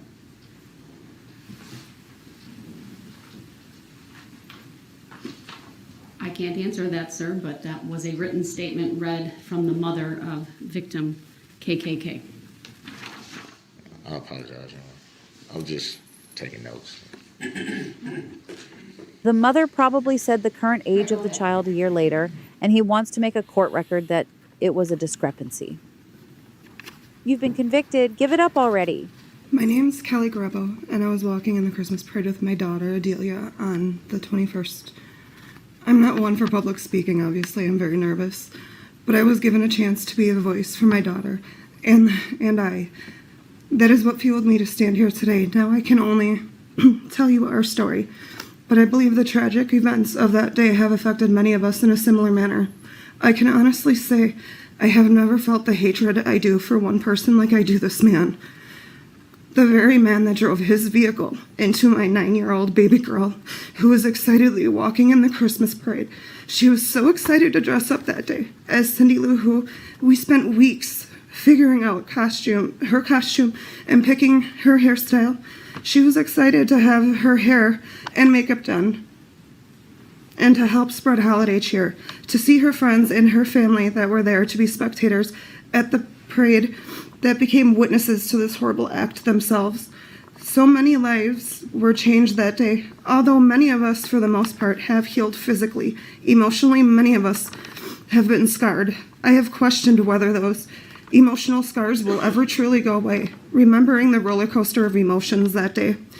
And after being struck myself, lying on the ground and seeing the tires pass directly in front of my face and just waiting for the pain to begin. Being filled with absolute fear of not knowing where my daughter Adelia was, or if she was okay, then running only to find her the way I did, the way so many of us found our loved ones that day, lying helpless on the cold, hard ground. My knees buckled the minute I got to her. Seeing my child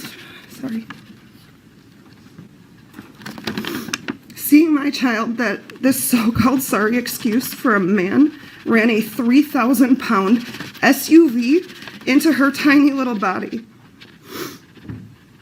There are so many times when I close my eyes, I still see my baby girl laying in the street helpless, not moving, just staring in complete shock, not even recognizing her own grandparents when they came to her side.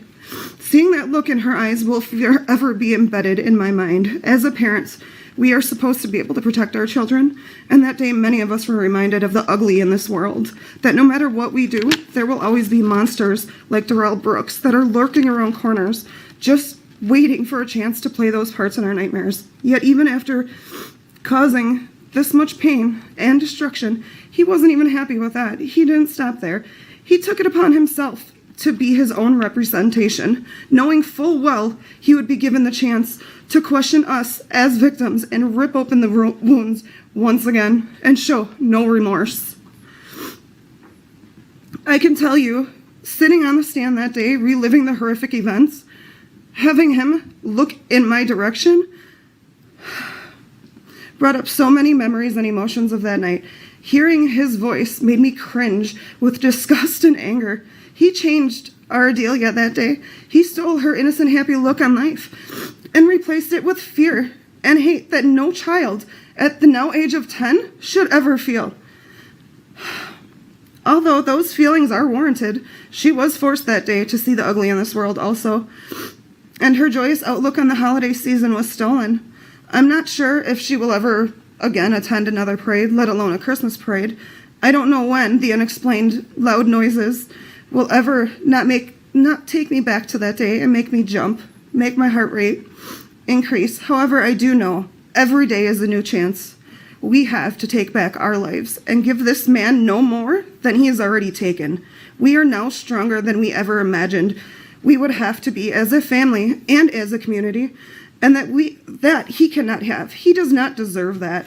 What Darrell Brooks does, however, deserve is to be sentenced to the maximum time allotted for each one of his horrific convictions, as he has given us as a community a life sentence of these memories. Thank you. Thank you.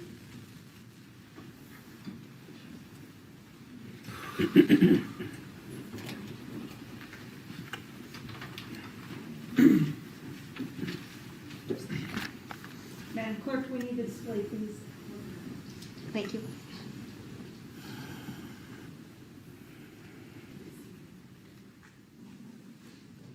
Your Honor, we did swap out computers because we didn't have a power cord, but no, that one won't.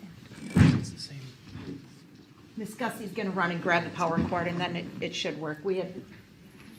There's a change between what we were using earlier, and that's why probably it's not recognizing the computer. I apologize for the technical difficulties.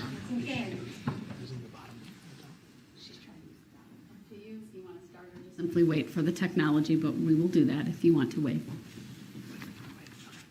I think his screen is turned off and he is using it as a mirror. I'll have to check when they show a different camera angle. Do you have more than that? Yes. We may need Miss Gussie back for that. Just hit, it's PowerPoint, so just hit enter. Thank you. Looking back over the last 358 days, some days are a complete blur. Will you stand or turn the microphone closer to you? Your name. Oh, sorry. Katie Pudleiner, mother of Tyler Pudleiner. Thank you. Go ahead. Looking back over the last 358 days, some days are a complete blur, others are vivid as yesterday. At 4:39 p.m. on 11/21/21, changed my life, my sons, my family, my friends, and the Waukesha community. During the closing arguments, the defendant spoke of family. His grandmother released her statement to the media speaking of family. Through the past 358 days, we have heard from the Brooks family that the defendant has a mental illness as a reason for his decisions that evening, except the decision-making goes back further than that. It seems the decision was made not to get help, not to stay medicated, etc., instead to use it as an excuse for poor, selfish decisions. My family almost lost the only son, the only grandson, the only nephew, and that was not our decision. As a parent, I have carried the guilt that I debated with my son that he had to go to the parade that day. It was mandatory for his grade. The Packers were playing. It was cold and windy.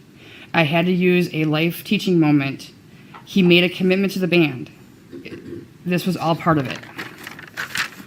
He left reluctantly.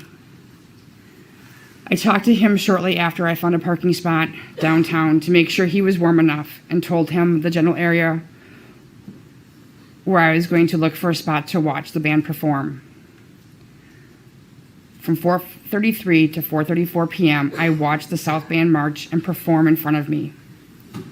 As I was packing up my blankets and chair into the wagon, I noticed what I thought was between a 2008 to a 2012 maroon red Ford Escape driving extremely fast past me. I couldn't believe what I was seeing. I remember making the mental notes about the vehicle, the driver. Turned to a friend sitting with me, and we were both in awe. Then we heard the screams and the sounds of things being hit, like when you bump into a construction barrel on the freeway.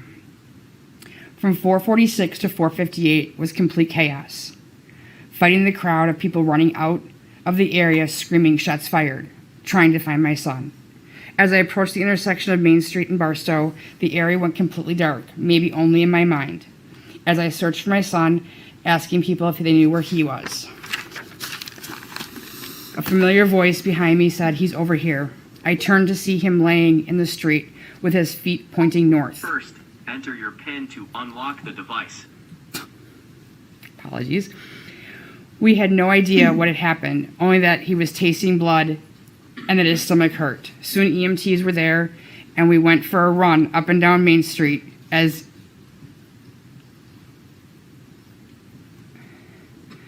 he was being helped before they had a true plan where they were going to stage the injured.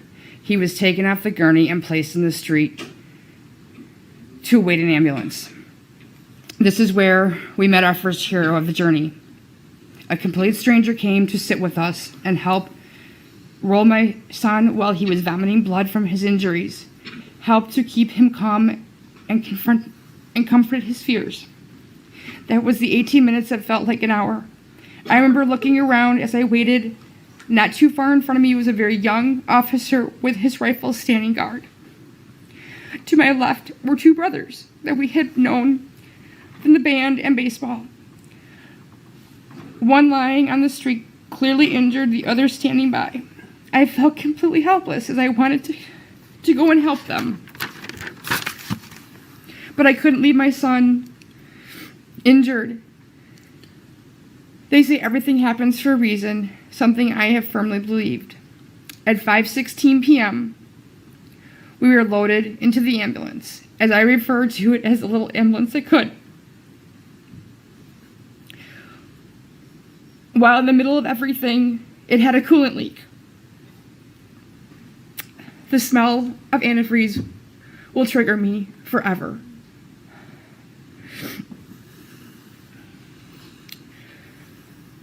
We made it out to a condom walk, and I learned after that it made another run after that before it died. While my son was whisked away to emergency surgery, I had to start making phone calls, returning text messages, figuring out what was next. Will he make it through surgery? How bad were his injuries? After 6 days at the hospital, we were sent home. My athletic son couldn't lift our cats, pour a glass of milk, put his socks and shoes on. He has a scar almost 2 foot long. And as a catcher, he questioned his ability to be able to play the sport he loves, the sport that he eats, breathes, and sleeps. After missing school and work for almost 2 months, we were able to start to get back and work up to a full-time basis over the course of a month.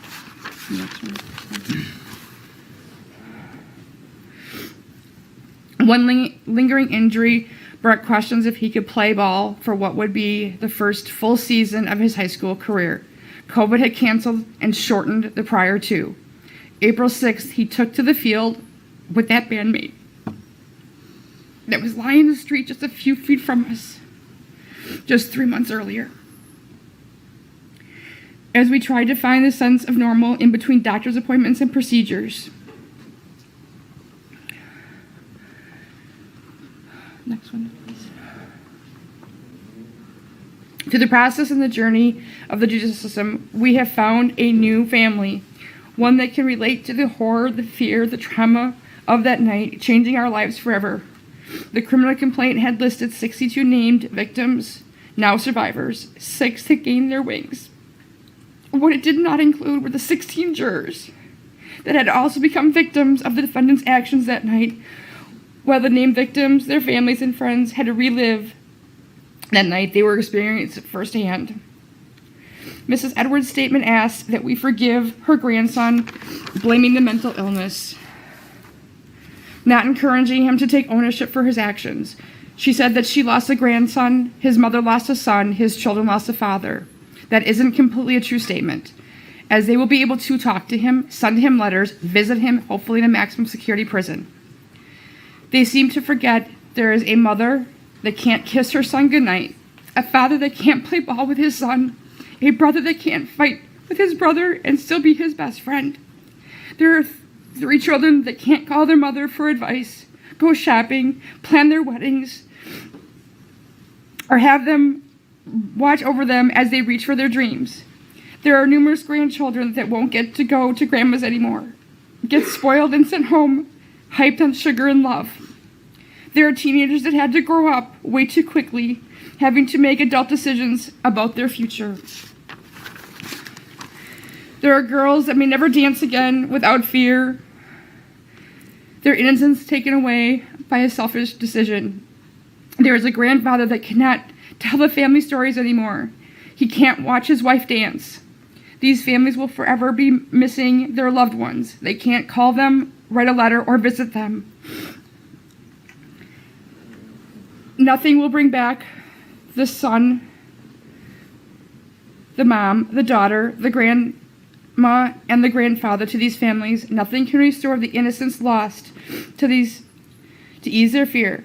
But this community came together to lift up each other up, support each other, looked after those that were in their worst moments, celebrated the wins along the way, returning to the dance floor, dancing in the streets, and playing baseball. The prosecution team did an amazing job representing everyone of the plaintiffs in this case. Thank you. The victim witness team was so caring and diligent in keeping us informed. Being whenever there was a question that came up. Pepper, who greeted us every time we came to the courthouse, she put a smile on everyone's face, brought a little humor, or a caring snuggle. You can do the last one, Tom.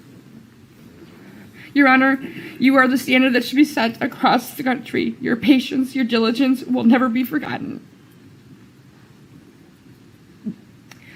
From the selfish actions of one person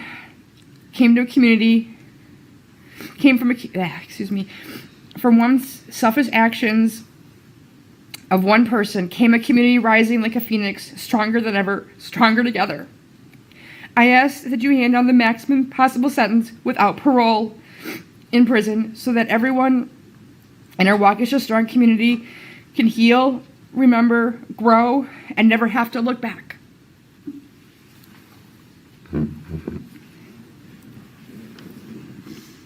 I'm Tyler Pudleiner, victim O. Your Honor, I appreciate the opportunity to speak today and share my impact statement with the court. It has been a long time coming, but I cannot thank the courts enough for giving not only myself, but all of us who have been affected the opportunity to share our stories. First, I would like to start off with you, Judge Doro. Thank you, Your Honor. We have all been going through these proceedings for almost a year now, and it is almost hard to believe that this is the first time that we've gotten the opportunity to communicate with you directly. I understand now that this is how the process takes place. Now, since the beginning of these proceedings, I've obviously gone through a lot of emotions as having been a victim and survivor in this case. I hate to say it like this, but it seems that for a greater portion of the year, and especially throughout the most recent proceedings, and my mother can confirm this, I've been somewhat angry towards you, Judge Doro. And I would now like to apologize for that. Maybe it's because I either did not understand or did not want to become aware of how lengthy the process was. There have been multiple occasions where I have gotten very mad or annoyed due to your rulings that either didn't go the prosecution's way or that I personally felt shouldn't have been made. Obviously, there were also multiple occasions where these disruptions that would continuously be made by the defendant would take up way too much time and cause way too many delays throughout the trial portion of these proceedings. It would stress all of us out more than we should have ever been, to say the least. I would keep asking my mother, other families involved, the prosecution, and victim witness teams, why can't Judge Doro do more to stop the disruptions? Why did she let that one testimony go on for way longer than it should have? But in all thanks to those amazing people sitting behind me, I was able to get the clarification and understanding that I need to calm down and help me understand that we were making steps forward in the process. And that we were going to finally arrive at the finish line as winners. That's why I wanted to start off by thanking you first today, Judge Doro. I am very glad that we have finally arrived at this point in the process where I can say that you did an amazing job throughout the entire process.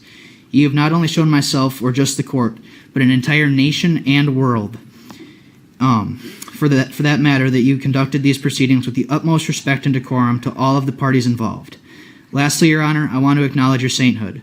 Your devotion to this trial can never be matched. Your fair rulings, passion for this case, and kindness to everyone is more than everyone could have asked for, and for that, I again thank you. You have truly become like a mother and a true hero to this community, and for that, we appreciate you, Judge Doro.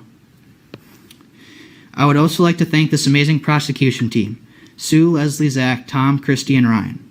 You guys have been the glue that has held us together throughout this entire process over the past year. You've all taken extra time out of your day to stay late and either be able to answer all of our questions or just talk and reassure us that even though with all those sleepless nights and countless hours of delay, we would be okay.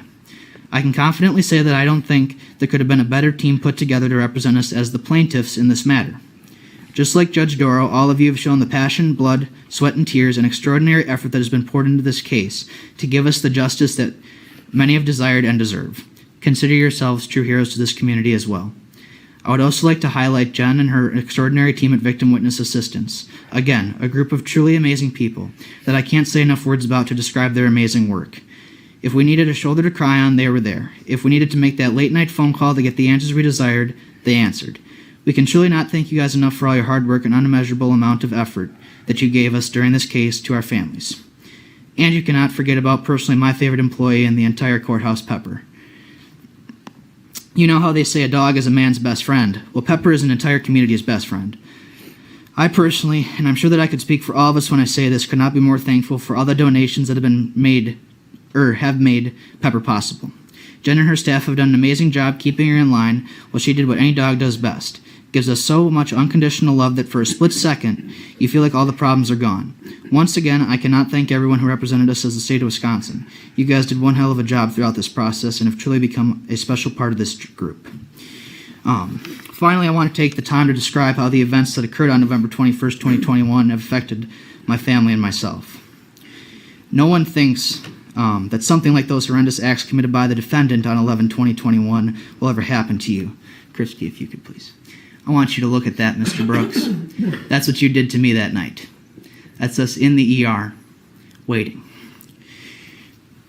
I remember bits and pieces, but that is what happened. If you could go on to the next slide, please, Christy. Throughout the past year, I have become very close to other families involved in this matter.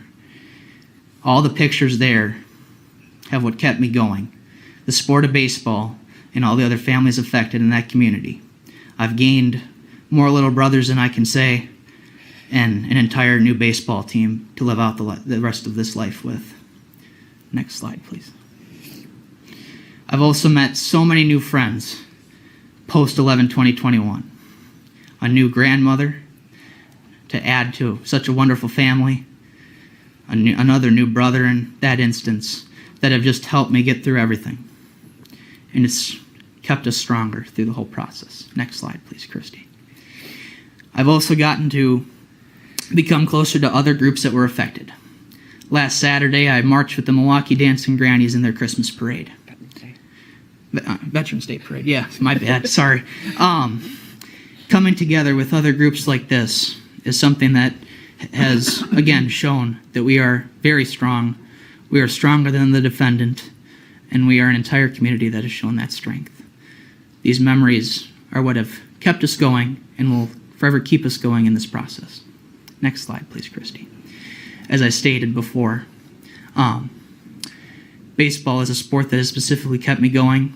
Wrestling is another love. I've gotten to meet some very cool wrestlers, Braun Strowman to name a few, and Ric Flair. A race car driver, a local race car driver that I pit for at Slinger Speedway, has basically been another grandfather throughout this entire process. He spent every day with us at the hospital for the week I was hospitalized, except Thanksgiving. I've gained another brother who's pictured there at that wrestling event with another part of my truly amazing and big family that I've gained out of this. Christian Yelich, a Brewer, and my favorite player and now manager of the Brewers, Craig Counsell. If you go to the next slide, please. Finally, this right here, this is me and my buddy Eric.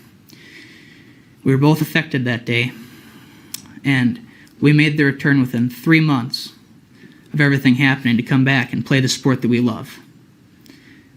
We did not stay down. We did not cry. Didn't let it get to us. We came back stronger than ever. Yeah, we might have lost, but we played hard and truly showed this entire community that we are stronger together, and we are stronger than you.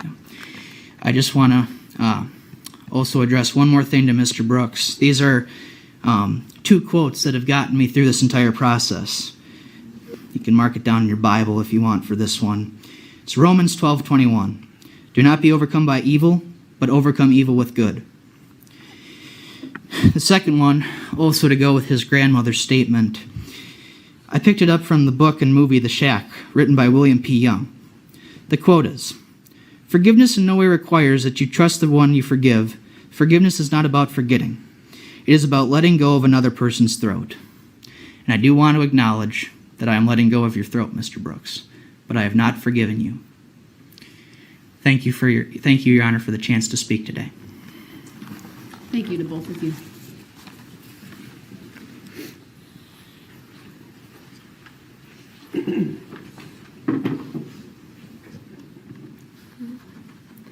Hello, my name is Sasha Catalan.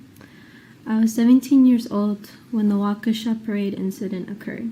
I was in my last year of high school, thinking it was going to be the best senior year ever.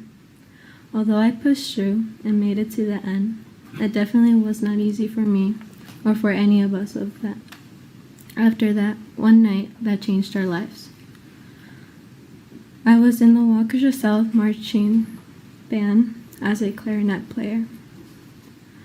How am I doing now? That's really hard to answer because some days I get scared to leave my house, especially now since the holidays are coming around. Even when it's the simplest holidays, my mind always finds a way to go back to that parade incident. Since that day, I don't really know how to act on many events, whether good or bad. What I mean by this is that I don't really know how to show my emotions as much anymore. Before, I used to open up and could easily be read as a book, but now even my mom wonders what goes through my head, and honestly I wish she knew. But I know that if I were to tell her, she'd be worried for me, which is the last thing that I want. Sometimes I think of what-if situations since that day, that if I were to take the place of one of those people who have passed, if it would have happened better. Although I am grateful to have received a chance to continue and to make something out of my life for the better, I get haunted by these thoughts. I used to never think this way, which scares me the most. Not sure whether to live actively and freely, like as if nothing ever happened, or to watch my back on the slightest things. At school, I sort of didn't want to receive any help from those who offered. Not even my boyfriend, which hurt the most. Everyone hated me saying struggle to pick up and carry my books and binders, even carrying my backpack just over a shoulder. I wanted to continue as normally as I could back at school, but that was never going to happen. I've never felt so weak like that before in my life. I felt empty, and I cried. It was hard to carry those books and everything, so I gave in and let those, including my boyfriend, help me out. Even the basics are hard to do, such as write. Either my hand shakes a little, or I would have to use a clipboard for support. Even now, then, my shoulder would pop along with my elbow if I were to simply stretch. I have to relearn how to play my favorite sports, especially soccer, when it came to kicking the ball, since I was injured on my right side of the body. I tried to learn to be a lefty, but it was hard, so I decided to heal and to not give up even with the pain of kicking with my right. To this day, it's hard to sleep because sometimes I do dream of that incident. I wake up sweating from my head with a slight fever. I instantly wake up and try to calm myself down as my heart starts to race. I have to hug something instantly to feel that I am not alone and that I am safe, such as stuffed animal, sweater, or blanket. My family has been even more worrisome and strict to me, even though I am an adult now. They instantly want to know everything I want to do. We have trust, but since the parade, my mom has been non-stop talking about me possibly getting into a car crash, or her never finding me, or something because I didn't aware her of a last-minute plan to go eat or to simply go to a store. I understand I never want her to worry, but at the same time, she shouldn't have to be thinking of such situations. I want to pursue what makes me happy and to not have limits on myself or to feel not as confident, because my mom would say that I'm better off with this since I'm safer. My life has not been easy, and I've accepted that it won't be as normal as before. All of this, I still struggle to this day. I just keep moving forward, but I don't know when the nightmares will go away, when I will be completely healed physically and emotionally, having those reenactments of seeing my friends in the band scatter or those on the floor. I just wish that day never happened. Definitely not the adulthood I thought I would be having now, considering I do not know what to go in for college. This is due to me having now an interest in the medical field or law school because of the parade tragedy and wanting to have justice served for everyone in this community. This is how I am to this day. Definitely not the same Sasha as I once was before. I may be stuck finding myself for a period of time, but I am trying my best to not let the incident that affected us all to get the best of me and define who I am and to define who we all are. Thank you.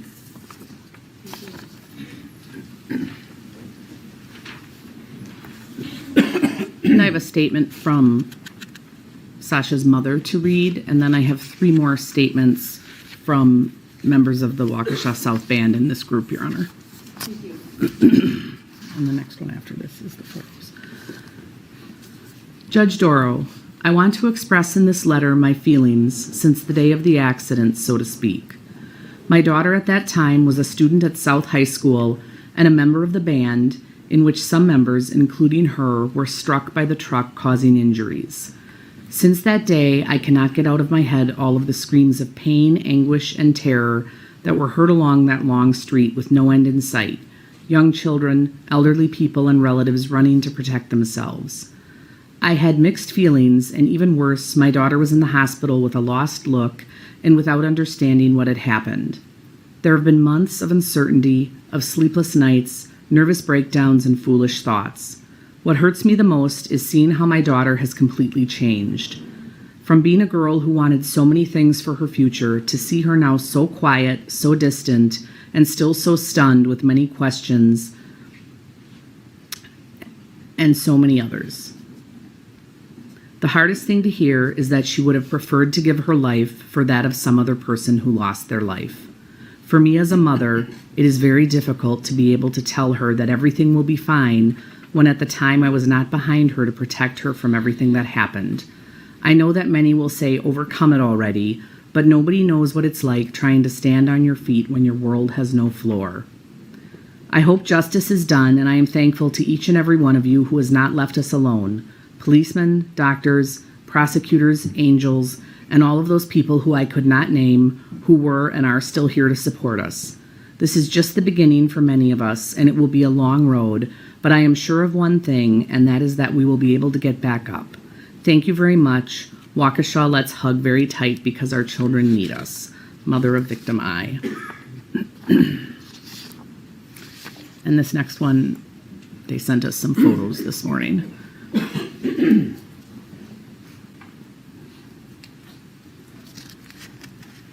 Are you ready for them?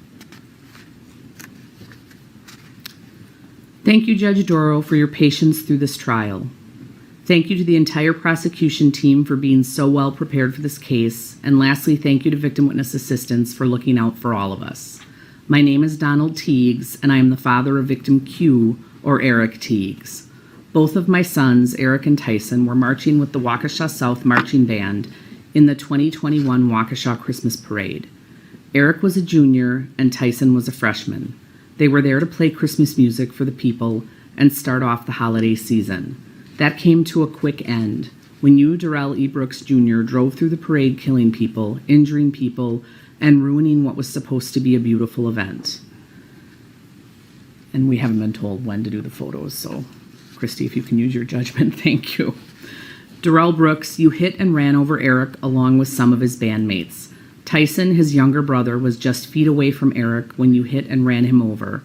Tyson witnessed his brother getting hit and ran over along with other bandmates. Tyson never left his brother's side during this incident.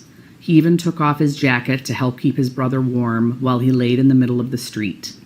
He then had to call his mother and try to explain what had happened. As he stood next to his brother, he saw blood coming out of his ear, nose, and mouth, and his leg that was pointing backwards. He would just keep telling Eric he will be fine and that Mom was on her way. He stayed with him until Eric was taken by ambulance to the hospital. Starting that night, Tyson had nightmares and had them for a week. He would wake up screaming and crying. And what made this even worse is he couldn't go to see his brother in the hospital, and my wife and I could not be there for Tyson the first few nights because we were with his brother in the ICU at Children's Hospital. My daughter, who wasn't at the parade but went with her mother to the parade after Tyson called. She stayed with Tyson at the scene and at home when we couldn't be there. She needed to see a psychiatrist to help her deal with what she saw on the streets that day and seeing her brother lying there on the ground not knowing if he would live. She had to be in outpatient care for 2 weeks to help her through what she saw. Eric was an aspiring baseball player for the Waukesha South baseball team and a select baseball player for Styx Academy. He was making his final push to get better and wanting to be scouted by colleges to play in college at an elite level. You took that away from him that November day. He spent 9 days in the hospital. 3 of those were in ICU. Eric suffered from a skull fracture, a major concussion, a C4 fracture, right shoulder fracture, 4 broken ribs, a partially collapsed lung, T6 through T11 fractures, and a left femur fracture that required surgery. He is lucky to be alive.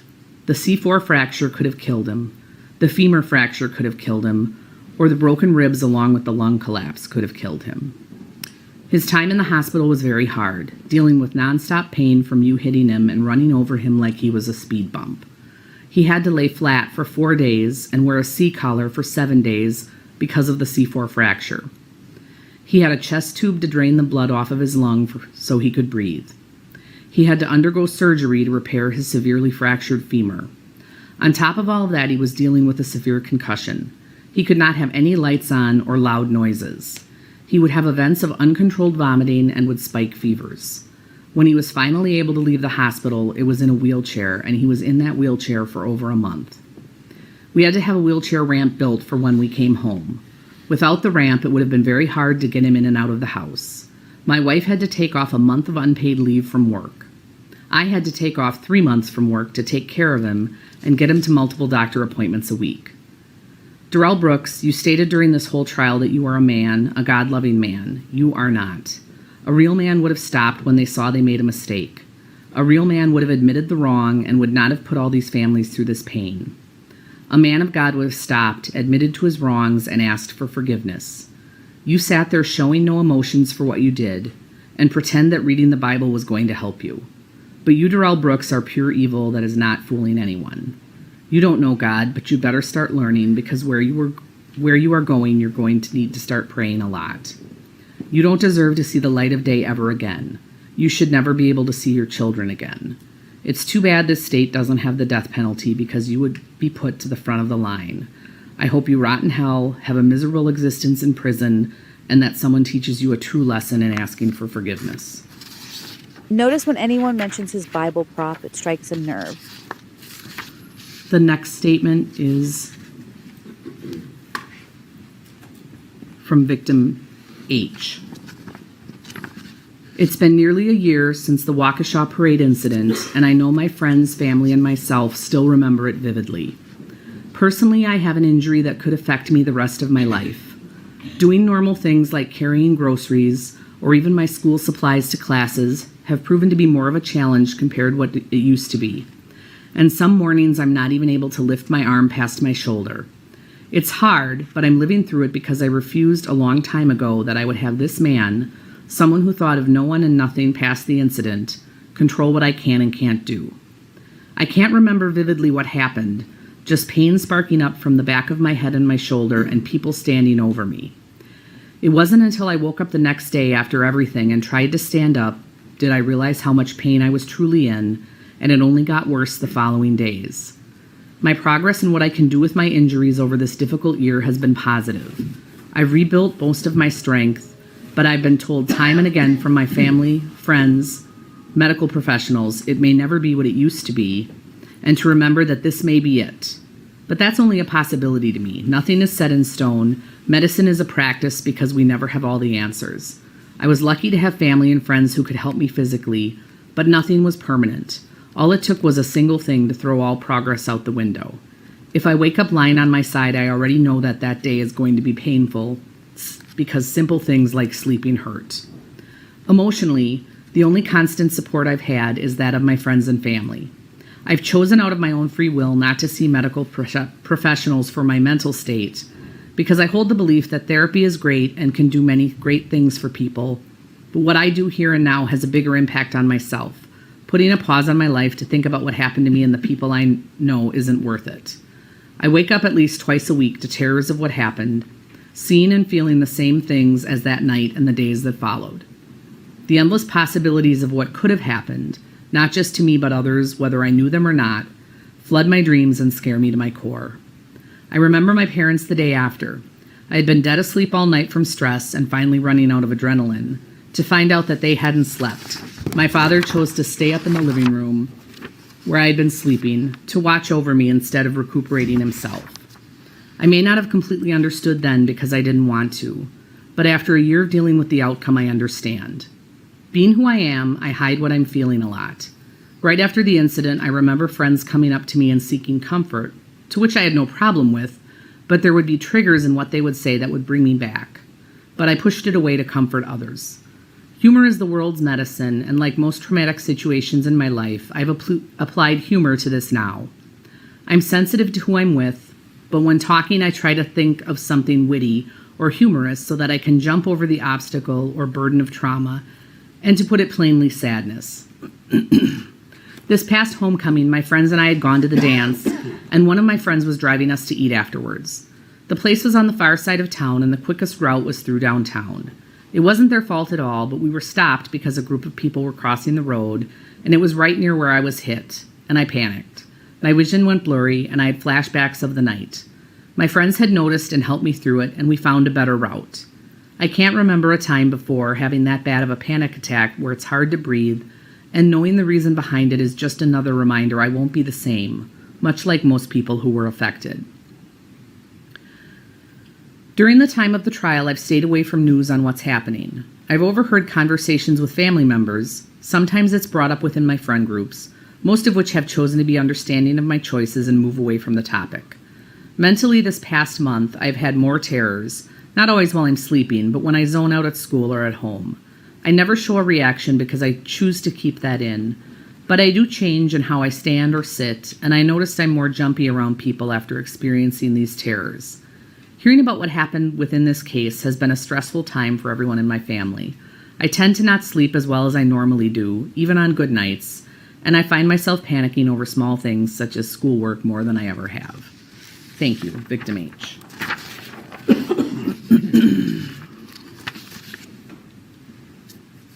And the final statement from the band is from Victim K. At the time of the Waukesha Holiday Parade, I was your typical carefree teenager.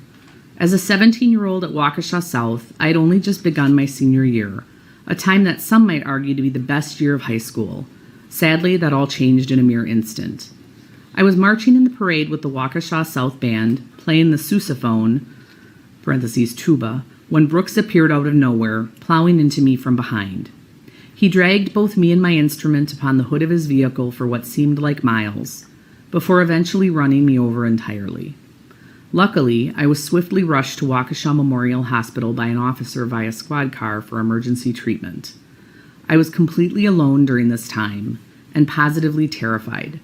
The ER medical staff was utterly shocked that I had even survived such a forceful impact. I suffered multiple injuries due to the impact, including ligament damages, deep tissue contusions, and both a sprained neck and ankle. Post-evaluation, the doctors explained to me how my instrument had likely saved my life. Saved my life. Those words still echo loudly in my head. While my instrument may have helped to protect me, my life, as I knew it, was entirely destroyed by Brooks that evening. I spent several weeks on crutches, then followed that up with multiple braces. I felt completely disabled, as I was unable to walk or even move without constant pain or assistance from someone. Outside of the injuries I sustained, my entire body ached for several weeks, and I felt like one giant bruise. This lengthy loss of mobility ultimately resulted in the loss of my only employment, my part-time job. However, despite my injuries, it was the sheer horror of the events of that night, coupled with the unwanted attention after the parade, which sent me into a downward spiral of misery and depression. Everything I had experienced and continued to deal with had eventually caused me to lose all focus, so I fell behind at school. I simply gave up on my studies and school entirely after the accident. I hated all of the extra attention it brought. Consequently, I was not able to graduate on time with all of my closest friends and peers. That was one of my lowest times, which of course only added to the darkness and depression I was already trying to navigate through. Any physical injuries that my body sustained as the result of this crime do not begin to compare to the mental massacre I have been forced to battle every day since then. My dreams have been assaulted by the images of that night. Bodies were strewn everywhere. Victims were sobbing and crying in pain and fear all around me. My horrific dreams have all but forced me into a constant and chronic state of insomnia. I have been unable to enjoy any form of restful slumber in nearly a full year. I also cannot bring myself to revisit the downtown Waukesha area at all. I become completely stressed even being near the area where I was hit. This is disturbing on a very personal level. My mother is a Waukesha native born and raised. She would often reflect upon her love for this town, the events and parades, and the community as a whole. Our family used to spend so many days together in the downtown area, but not now. Now I become physically ill just considering going downtown, and it hurts to know we can no longer share those special family moments together. In addition, I now suffer from panic attacks in any crowded public settings.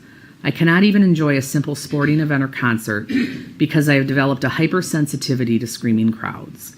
They send me into a complete panic, putting my head on a swivel, and always watching for danger. The PTSD and hopelessness that I continue to suffer as a result of that November day continues to be an ongoing battle, warranting decades of therapy. Mr. Brooke is sheer evil in its vilest form. He should never again know any sense of freedom.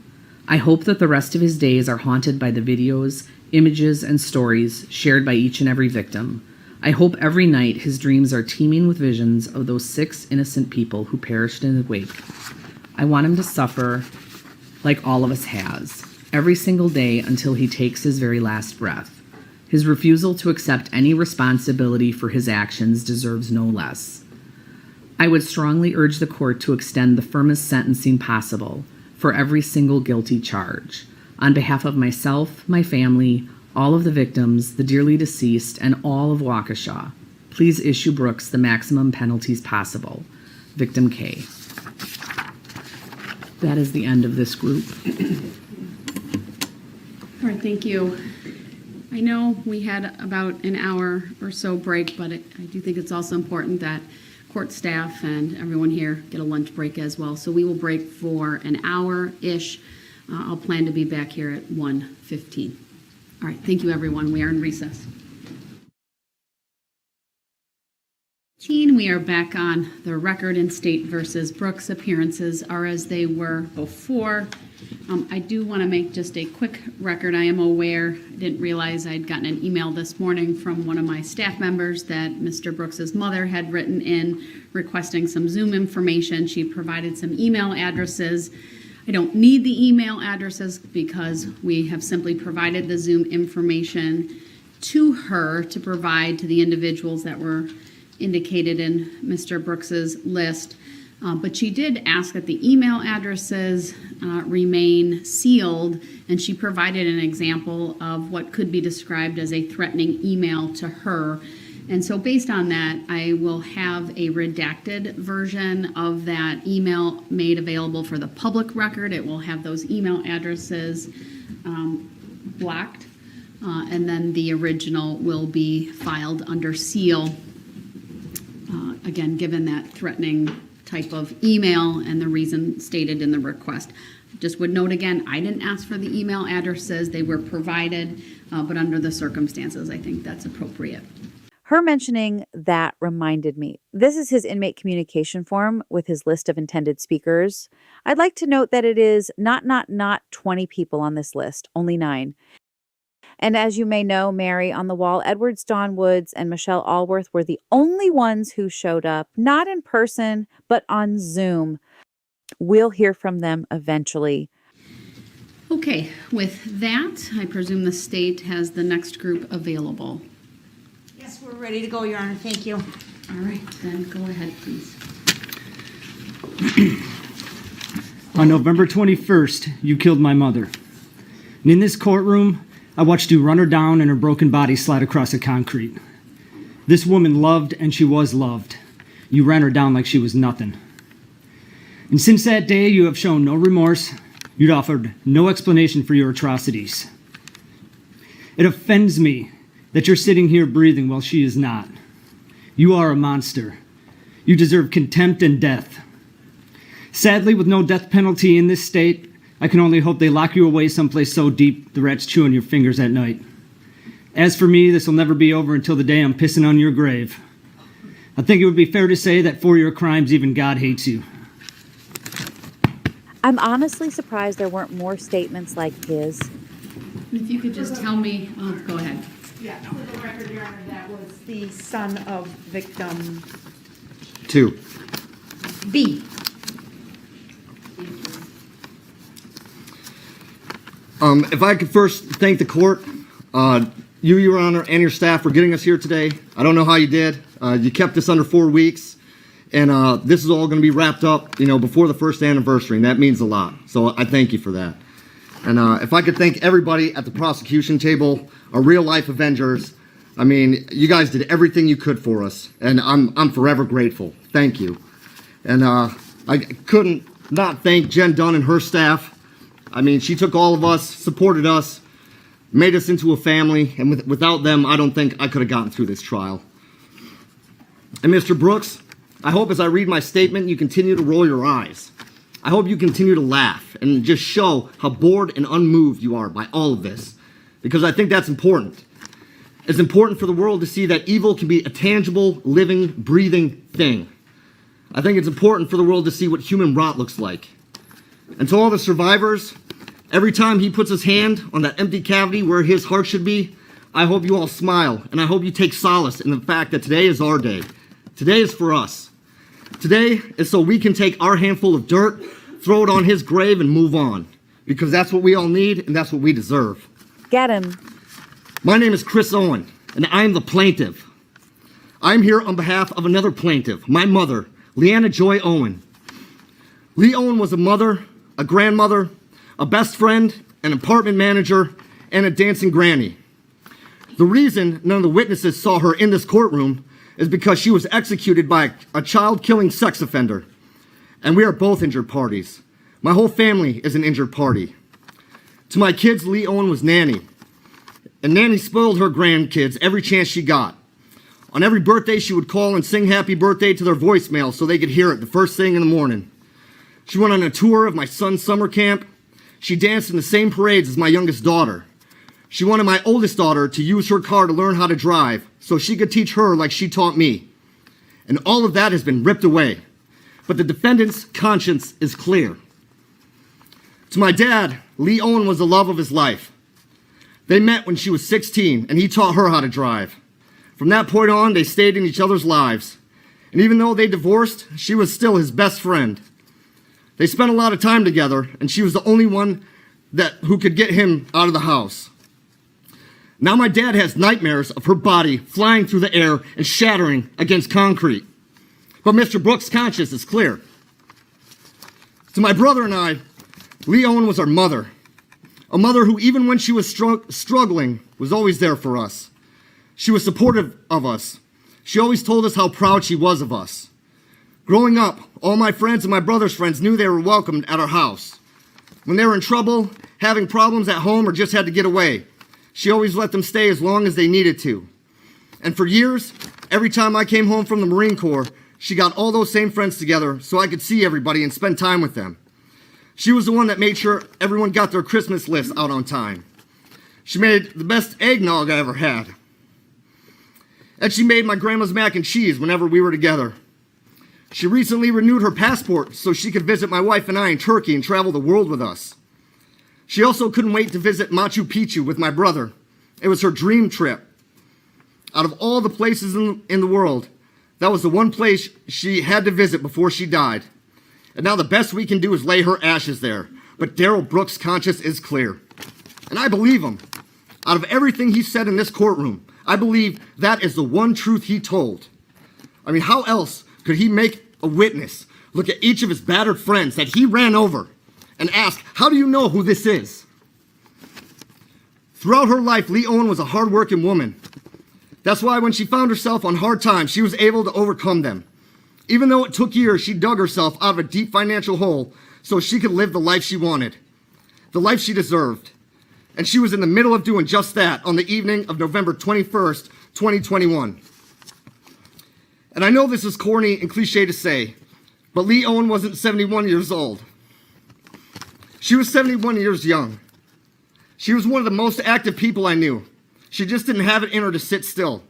She always had to be moving or doing something, and this often involved people. She was very social and loved being around those she cared about, and people loved her back. She had a knack for making you feel good about yourself without even trying, because she always found the good in people. Even when it was to her detriment, it never dissuaded her from helping people any way she could, without judgment, without demand for repayment or feeling she was owed anything. She did it because she knew it was the right thing to do, and it made her feel good. She accepted people for who they were and made people feel good about themselves. That is what the world lost, and you have the audacity to tell this court that your conscience is clear. I'm sorry, Mr. Brooks. There's not a human with a soul on this planet who could snuff that light out, who could steal Lee Owen from this world and have a clear conscience. And that is why you hear the term monster. That is why you hear the term demon. You know, I saw you that day. It was just after you ran over the Catholics. I saw you hanging out of the window, looking back with a smile of satisfaction on your face, laughing at an inside joke that at the time I didn't get, the punchline escaping me. I didn't get it when my mom didn't respond to my texts. I didn't get it when she didn't answer my phone calls. I didn't get it the first couple hours my brother spent looking for her. I didn't get it until my wife sent me a video of you running over children in the parade. That's when I got the punchline. And it hit me like your red SUV, Mr. Brooks. I saw a pure, unrepentant evil in your face that day, and it disgusts me that you are allowed to exist. And I know the answer to the question that everyone keeps asking. I know why you did this. You did this simply because you were not in a cage. That is what I find mind-boggling. And how dare anyone say the system failed him? The system failed every one of us whose only mistake was to bring their families in the vicinity of Mr. Brooks. That poor excuse for a man should not have been on the streets. That is the failure, period. But enough about him, because today is not about him. It's about us and what we lost. I lost my mom, Lee Owen, and I wasn't always a good son. I could be selfish sometimes. I could be mean. But no matter how angry or standoffish I got, she would bend over backwards for me, even when I didn't deserve it. And now I can never tell her I'm sorry. I can never tell her I should have been more grateful. I can never tell her how much I need her in my life. Yeah, shake your head. Shake your head. You know, because that is what you took from me.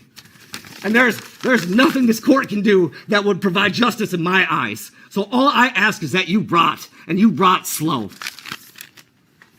Those men loved their mama. I can't say I wouldn't have the same anger.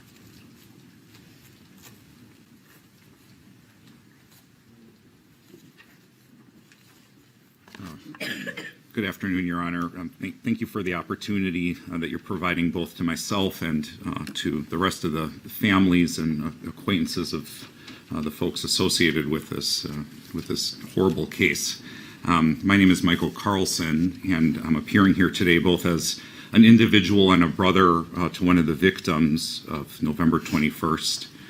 I'm here today as well as a plaintiff joining a criminal complaint against Mr. Brooks with a claim against him for the damage that he has brought not only to Waukesha, but to my family.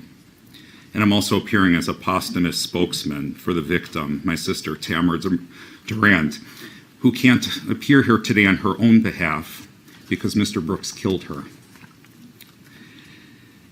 In my personal aspect, I wish I could as easily forget about Mr. Brooks as he has seemingly forgotten about himself. Every day since November 21st has been framed by what he did in my own life, in our family's life. It is the reality I wake to. It is the reality I head to work to. It is the reality I confront as I try to fall asleep. It's the reality I confront as I go about the things I do during the day, my attempts to work, attempts to manage a household and be present for my children, and maintaining any sort of notion of normalcy in our life. But all these actions are simply a pantomime, Mr. Brooks, to forget that my sister was so stupidly and so needlessly killed by you. Perhaps you can forget what you did, but I can't. November 21 looms as a ground zero day in the story of my life, as I know it does in the life of so many others. I appear today also as a plaintiff. Mr. Brooks, you asked the court to identify a plaintiff many times during the course of the trial. Here I am. I'm one of many. We, the people, have brought this case and these judgments against you, Mr. Brooks. They reflect our values as a people and are enacted through laws passed by our legislatures, enforced by our law enforcement, and administered through our courts. We, the people, find you guilty. A lifetime is a long time to think and to spout nonsense. And Mr. Brooks, I want you to take no comfort in your future here in this comic book cartoon world that you've created for yourself, involving the flags and barcodes and birth certificates. This is all nonsense, the stuff of teenage boys on the internet. That's not why you're here today. That's not why we're here today. We're here today and you are here today because you got in a car and instead of hitting the brakes, ran over children, elderly, and my sister Tamara. Very well said. I don't want you to live in the comfort of that delusion as you live there in the court, as you live there in the prison, convincing yourself that you're the victim of something, of some crazy internet conspiracy. You're not, Mr. Brooks. You're guilty only of your own actions on that day, actions that you had an infinite number of times to stop. Any number of times you could have just hit those brakes, turned the other direction. As it stands, I'm a plaintiff, but I'm not a victim. The victim is Tamara Durand, my sister. She can't appear here on her own behalf because she's dead. She died when Mr. Brooks killed her on November 21st. Because Tamara cannot be here to speak, I will speak for her. Darrell Brooks, you took my life. I wish you hadn't. I had people to live for, people who needed me. My parents who are aging, my children who need their mother to help them make sense of their worlds, to cheer them on, to help them into their adulthood, to become friends with them. I have my grandson who relies on me, his grandmother, as much as I relied upon my own grandmother as I was growing up.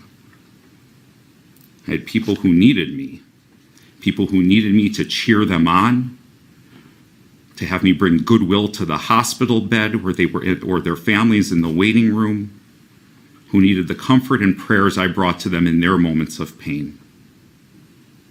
I have friends who need to hear from me and families that need my early morning phone calls. I had places I wanted to see and things I needed to do. The only saving grace is I didn't know what hit me. And who would have ever guessed? Who could ever believe it? It's no surprise to anyone who knew me. After you hit me in that car, I got back up and kept dancing. I hardly skipped a beat. I didn't know you, Mr. Brooks. If the picture were reversed, if you were the stranger in the street in pain, needing care or comfort, know that I would have helped you. I ran towards pain, and I ran into danger in my life. All you had to do was ask, and you might have danced along with us. It was a parade, after all. We both died in vain on November 21st, Mr. Brooks. I died to life, and you now die to the world. We leave lives behind, family behind, children behind us. We both leave dreams, we leave choices, we leave successes, we leave failures behind us. I die to mine in an instant, you die to yours over countless days. May the God I'm with grant you the courage to confront what you've done and to remember your own name. It's the least you might do for all these that you've left behind us who can never forget.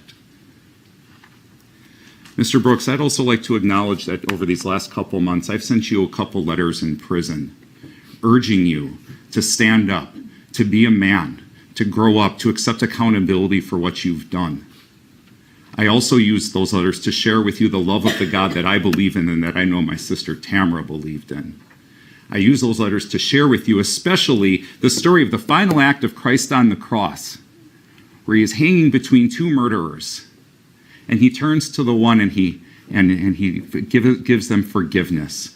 I urge you to remember, Mr. Brooks, that there were two murderers on that day.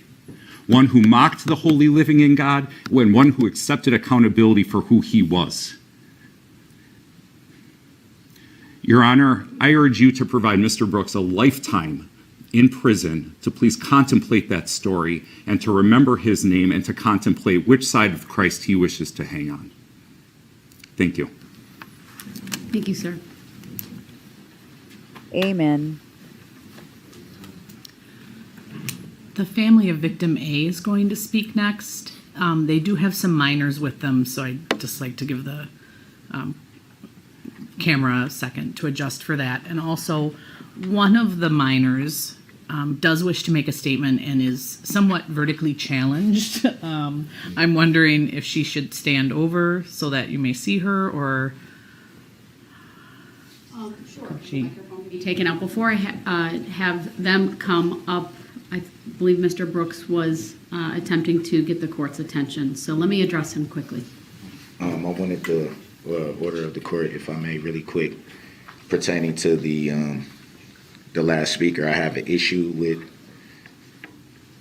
if it pleases the court, we can address it later, or if you want to address it now, Mr. Brooks, these are sentencing remarks. I'm not going to interrupt those sentencing remarks to have you address him individually. No, I'm not talking about addressing him individually.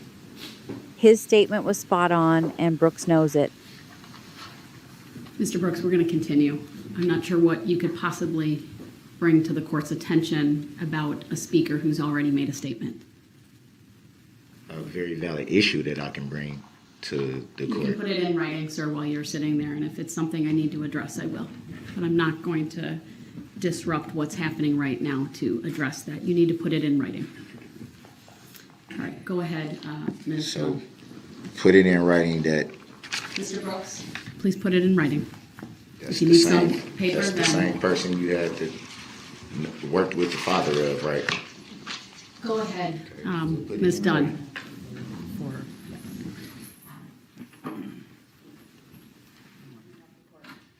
Like I said, The the same record person. speaks for itself. All of those issues were previously put on the record. There's no need for you to make any That is him, commentary though, about right? it. He did work with his father, though, right? Mr. Brooks, stop. If you interrupt me again, you're going to risk going into the other courtroom. I'm not going to have So you you're gonna hold me in degrade contempt? the integrity of these proceedings. I'm not and the attempting to solemnity cause of a what's going on controversy. I right just now wanted to know by that once again trying to derail what's happening and and take you the always focus talk off of about somebody trying to derail something as if that was the plan, like somebody coming here Mr. Brooks, to I'm derail advising something. you to be quiet or I will clear this courtroom, and under Illinois versus Allen, you will lose your right to be present while the remainder of these individuals give their statements. Okay, well, come on with it. Once they start, I expect you to be Come quiet. on with it, because that's what you've been waiting to do the whole time. Piece of shit. Listen up and listen what she has to say. All right. God damn. Sir, you're going to have to be removed. I'm sorry. I can't tolerate that from anyone. Mr. Brooks, my admonishment to you is the next person's going to get up and they're going to start their statement. And Okay, if you yeah, but you interrupt- made it seem like I'm trying to purposely interrupt that. Mr. Brooks, And I don't think I'm that that's turning fair to to do them. that. Please be quiet. Okay. Yeah, I still have the First Amendment right to be heard and to speak. I still have that right. Mr. Brooks, this is a sentencing hearing. I don't The care trial what it is. You're not All going to right. continue. He is arguing You're with not- me. He is now forfeiting You're not his gonna right to be continue- present. Everyone you're not is to gonna clear the continue- courtroom while he's moved to the next courtroom, and I'll make the appropriate findings when I'm able to do that without So can I get a interruption. finding of fact? Can I get a I'm legal stepping finding off of the fact? Because I bench don't there. agree to a That's while that stopper. happened. First of all, we are back on the record. Mr. Brooks has been removed to the other courtroom. Mr. Brooks, you're not muted, so if you're going to keep talking, I'll have to mute you. I don't care about me. All right, so I've muted him, as you can see and hear. He was not muted initially. I will advise there is a headset next to him should he wish to put those on. This court, frankly, acted a bit more swiftly than I have in the past due to the nature of the proceedings, the history of Mr. Brooks's outbursts during the trial, and him attempting to address an issue that was addressed by this court the very first time I ever had Mr. Brooks in the courtroom, dealing with victim C's father, and this court certainly working with him in the past. I stand by the record that was made at that time. All of that was put on the record, and it's not an issue this court frankly needs to address today. It is frankly a blatant attempt by Mr. Brooks to be disruptive, to take the focus off of what I think is some very emotionally charged victim statements here today from those who have been involved with the dancing grannies and people who lost their lives on November 21 of 2021. I warned him a couple of times, even in my words, backtracked a little, told him I would have the state have the next victim make the statement, and if he then interrupted, I would have him removed. He wanted to debate with me. He interrupted me repeatedly, and at that point, there was also an outburst by a member of the gallery. I addressed that, and then I indicated the courtroom would be cleared. I think I owe it to the individual who was kicked out, because I've given Mr. Brooks this opportunity on many occasions. If that individual would like to come back into the courtroom and can do so respectfully without an outburst, they are invited back in by this court. Mr. Brooks, I will also advise you that you are welcome back into this courtroom if you can abide by the rules of decorum and civility. While you have a right to be present for this sentencing hearing, you do not have a right to interrupt the court, to disrupt the court, and to be defiant, which is how I would describe your very recent behavior. And that is why this court, under the authority in Illinois versus Allen, did remove you from the courtroom. I have the ability, of course, with the technology. He's able to hear, he's able to see. We are able to see him. He's muted right now. While I attempted to have him appear without being muted, he spoke over me. If he wants to come back in before it is his turn to speak to the court and present individuals who wish to speak on his behalf, he needs to simply ask the bailiff, and then, of course, abide by the rules of civility and decorum. It's of course, a very emotional day for many people here, if not all. And I think even more today than any other day, respect needs to be what guides everyone in this courtroom, and not interrupting and not having outbursts, no matter how difficult the situation may get at times. So I've made the record. I will unmute. But if there is any interruption whatsoever, I'll have to mute him once again. So the unmute is off. And once again, I've confirmed that the technology is working, and All right, what do you need to do? He will be able to hear. He may not be able to see the individuals speaking. I would note the podium is behind him in any event, and I don't believe he's turned back at all during this hearing, and it's standard, really, protocol for an inmate to remain looking forward, so I don't see any issue with that. He will be able to hear. With that, We will need to screen share for the next speakers, Your Honor. There's some photos that we'd like to display, just to give you a heads up on that. I believe Madam Clerk will be able to do that for us.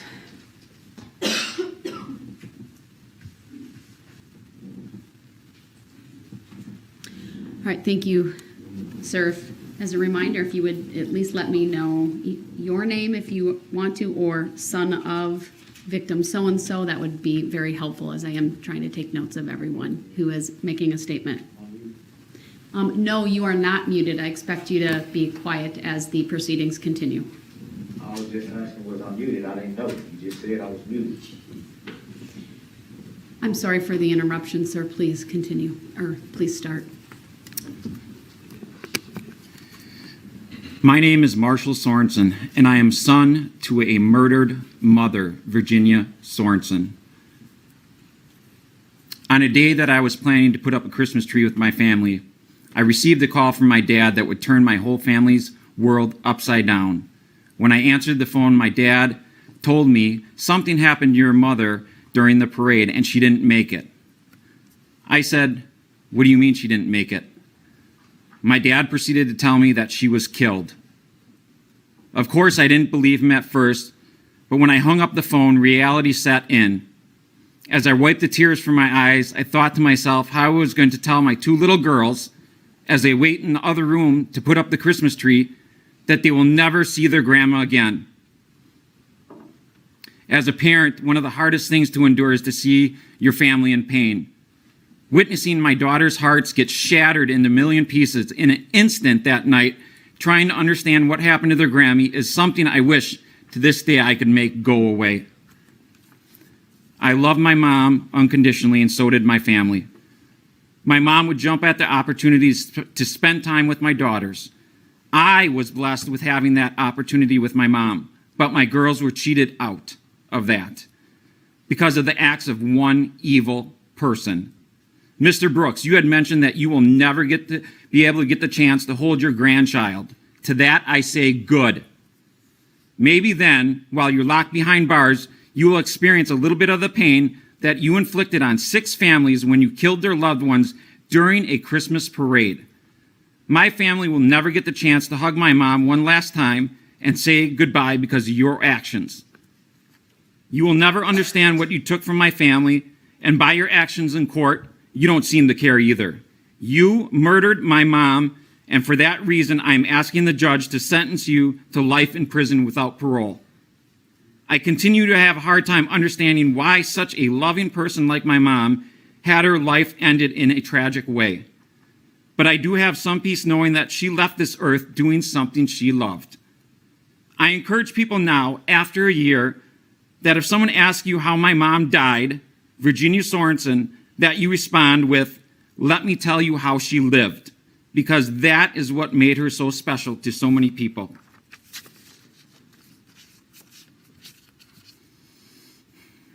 When I was a kid, most of my superheroes wore capes.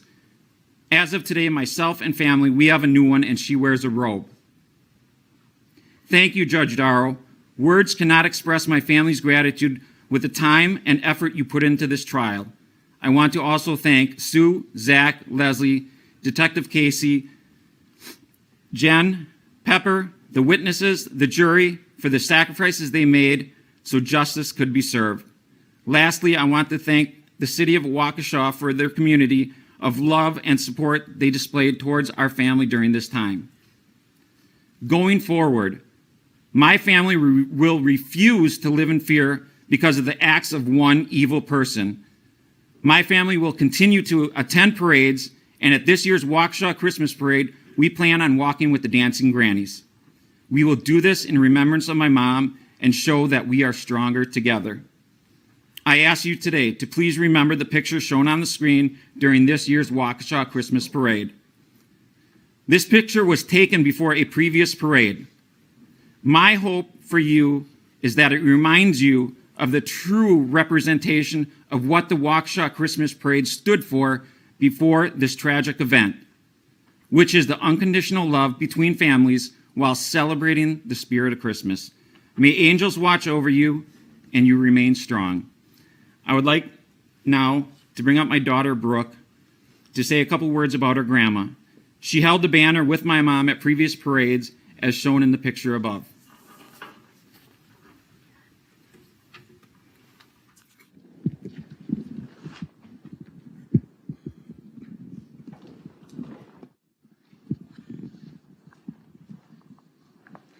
Thank you for being here, young lady. What would you like to tell me? Hello, my name is Brooke Sorenson. I'm Virginia Sorenson's granddaughter. The things I miss about my grandma are me and my sister Mackenzie doing foot races around the driveway, and my grandma would do commentary and time us. She always cheered us on at all of our activities. I would DJ at dancing granny parties and carry the banner at parades with my grandpa while Grammy danced. When we would get on the school bus, she would say reading is the key to learning to be nice, kind, brave, and angels watch over you. After school, we would talk on the porch. Other times when we came over to our house, we would play games together, go to the playground, have drawing contests, dance parties, and work on granny routines. She would give us snacks when we watched some of our favorite movies like Polar Express and Coco. When we first found out that she was gone, I started to cry, and I would cry every night. I missed her so much, and still do today. Darrell Brooks, you took her from me, my sister, and my family. The things we will miss the most are not seeing her again, her smile, her laugh, being able to talk to her, and doing fun things with her. My sister and I pray every night for our Grammy and our family. Grammy, I'll see you in my dreams.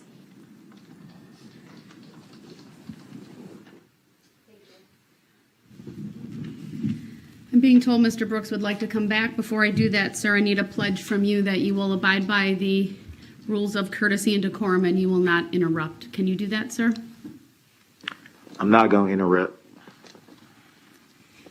All right, then I will give him that opportunity to come back. We'll clear the courtroom while we do that.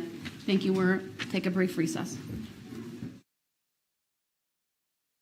Been advised that there may be an issue with the screen in front of Mr. Brooks, but I would note that the large monitor that's directly above the witness stand and the other monitor, which is closer to Mr. Brooks behind the clerk, has been working the entire time. Zach may be coming in to look at it, but we'll keep going while that happens since we are able to see and hear that way through the monitors. So, please go ahead, sir. Thank you, Your Honor. It has worked periodically. I see that. I guess I'm going to take a pause then as he looks at that. Sorry. I didn't know it caused that disruption.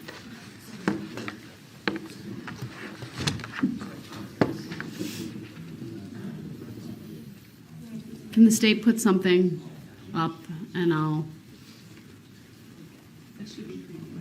So rude. He acts like those victims aren't even there when today of all days he knows they are. That was like way earlier when we first came. It's working. Okay, great. It's working. All right, my apologies, sir, for that interruption. Judge, I bumped the power button. All right, well, there's nothing on. Yeah, we did that. There's nothing on it at the moment. Okay, yeah, as long as you got that, you should be fine. Court, really quick. No, we're going to keep going, sir. I just wanted to apologize for the outburst. That's all. It wasn't to All right, I address appreciate anything. that, sir. Thank you. Thank you. I really do. All right, go ahead, sir. My name is Sean Sorenson, Virginia Sorenson's oldest son. Without warning, on a joy-filled Sunday in November, our family and others were devastated by an unfathomable act of evil. My mother, Virginia Sorenson, Jenny, a loving and devoted grandmother to 6, mother to 3, sister to 3, and wife of 56 years to my father and friend to countless others, was taken from us for no comprehensible reason. My mom didn't let her age of 79 slow her down, be it the dancing grannies, her horses, dogs, cats, chickens, travel, working as a medical records nurse, holiday get-togethers, the occasional brandy old-fashioned, and having sleepovers and movie parties with her grandchildren. She enjoyed the company of others and was always up for an adventure. She never tired of listening to her grandchildren's dreams and inspiring them to shoot for the stars. She was so proud of all 6 of them in this photo: Carter, Claire, Gabrielle, Savannah, Brooke, and Mackenzie.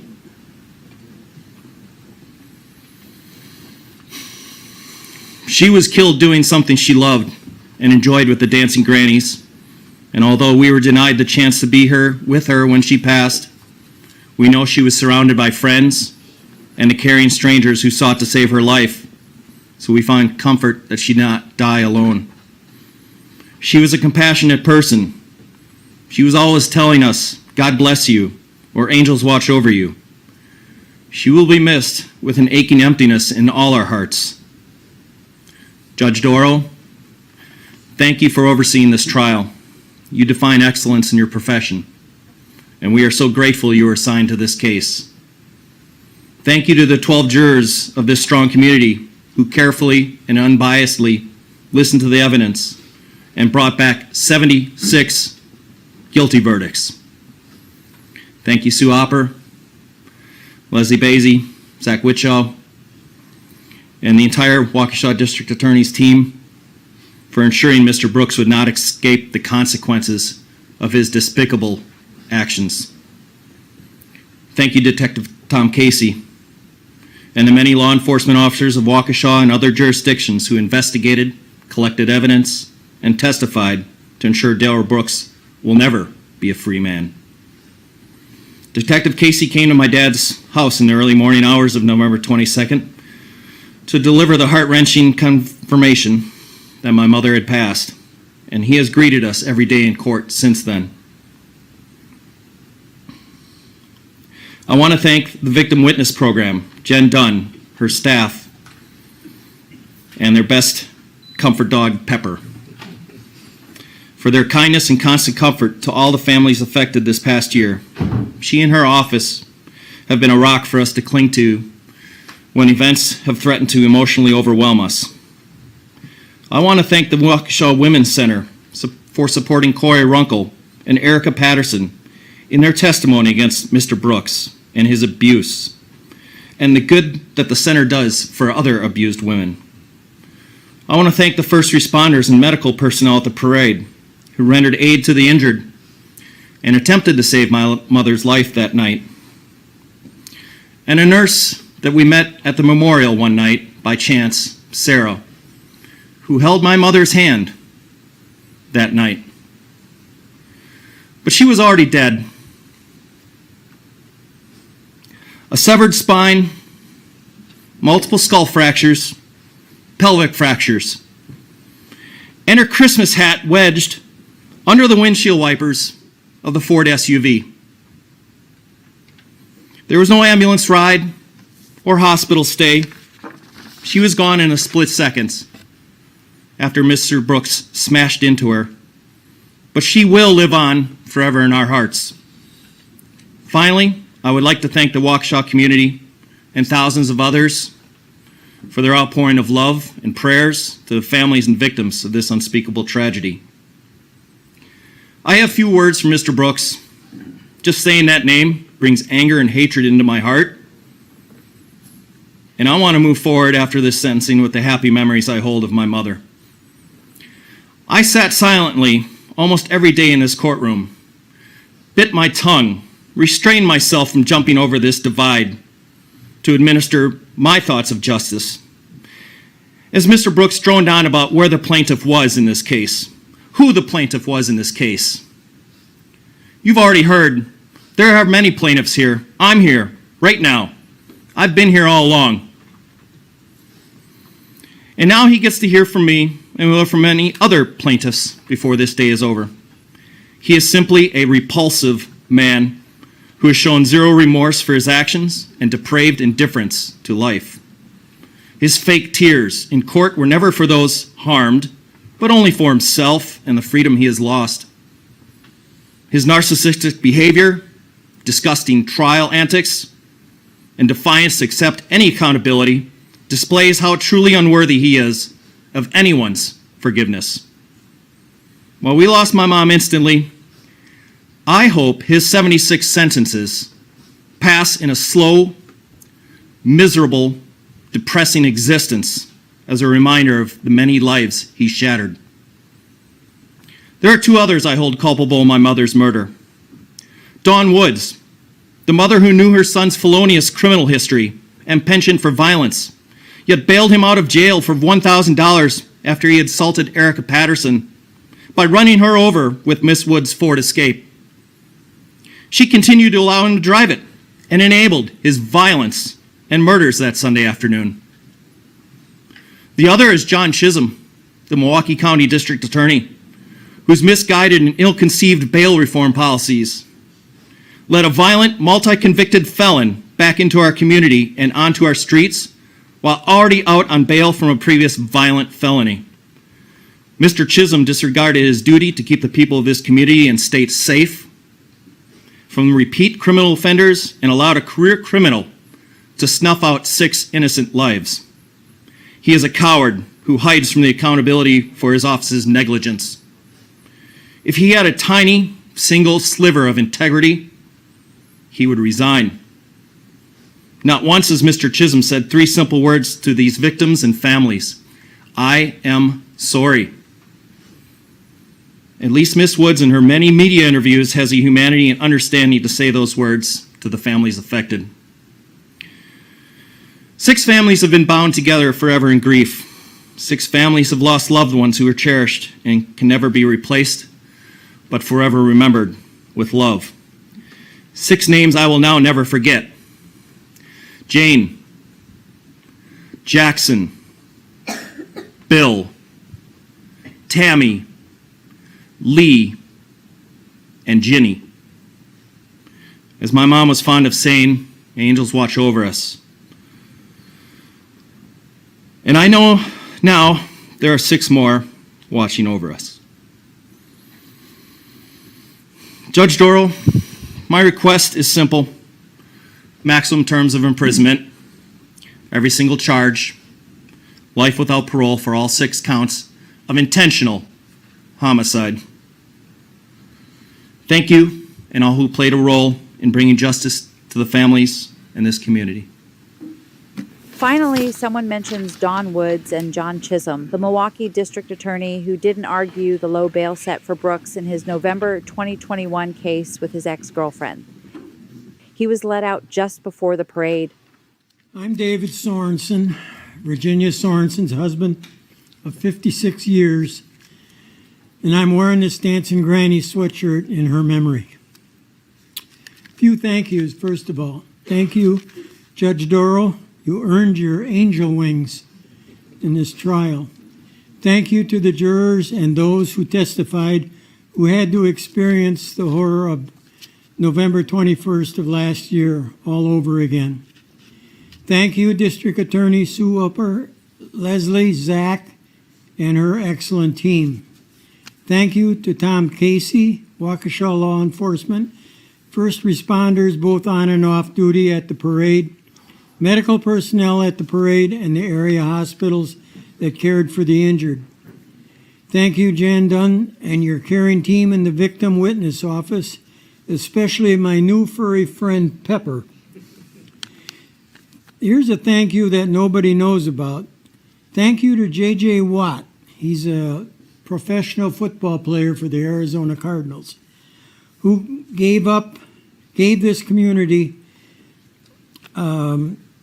money for funerals for the victims, 6 family funerals. Finally, thank you to the kind and compassionate people of Waukesha County, state of Wisconsin, and others from around the country and the world who have helped the victims of the Waukesha Christmas Parade find comfort, shared in their loss and sorrow, prayed for the injured, and offered words of caring so that we may heal both physically and mentally. Although I have very specific thoughts on how I and the parade families would want revenge on the convicted for what he did, I hand over his fate now to God. So I will let God determine the revenge I ask for, be it a week, a month, a year, a lifetime. I think it's fair to say the convicted is an evil animal, and I hope that God's wrath falls upon him. It actually started before the trial did, because he took away his own God-given name. He didn't want to be known by his name.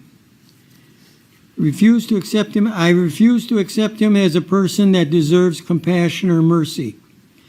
I too regret Wisconsin does not have the death penalty, because if someone ever deserved it, the convicted most certainly does. Life in prison is too kind. That Bible on your table will not do you any good for where you will end up. I have struggled this past year with Jenny's loss. It was to be her last parade. She was going to retire. I will continue to struggle with the loss. I am lucky to have family to care for me and wrap me in love so that I can start to glue together the shattered life I now have. I know Jenny probably saved our two granddaughters who sit behind me their lives by carrying the banner that day in their place, and I thank God for that. The life that Jenny and I built over 56 years of marriage was forever altered nearly a year ago. I will carry on in this new life with help from my family and friends. The life I was once able to share with Jenny is gone, but it has strengthened my family's closeness and in a way made us stronger for the great challenges we have ahead of us. I feel sorry she will not be able to hold a great-grandchild or see all of her grandchildren be successful in life, but I pray to her and know she is watching over us. My Christian faith and church have helped me cope with my sadness and find hope and love over hate. My friends have lifted me up in their prayers. My family carries my burden with me. My dogs at home give me a small measure of comfort when I am in need. Angels will watch over all of us and give us strength. Now I want you to use your imagination a little bit. When it thunders, I imagine that Jackson is blasting a home run over the fence. When there is a rainbow, I will imagine the dancing grannies, Jenny, Tammy, Lee, and Bill, with them dancing along its lines. When there's a ray of sunshine poking through the clouds, I will imagine it is Jane smiling down on us. When it snows like it did this morning, I will imagine God's love giving us a blanket and comfort. When I see a blue light, I see this community's commitment to help heal and support each other. Judge, you have witnessed the same evil I have. You have endured a very emotional and draining trial as I have. I ask for the full punishment within your power. I ask you to send this evil animal to life in prison with no chance for parole for the callous murder of my wife and 5 others and injuring 61 others. He should never have the opportunity to hurt another person and has forfeited his right to be a free man ever again by his violent actions against innocent lives, both young and old. You are a very evil, evil animal. Amen.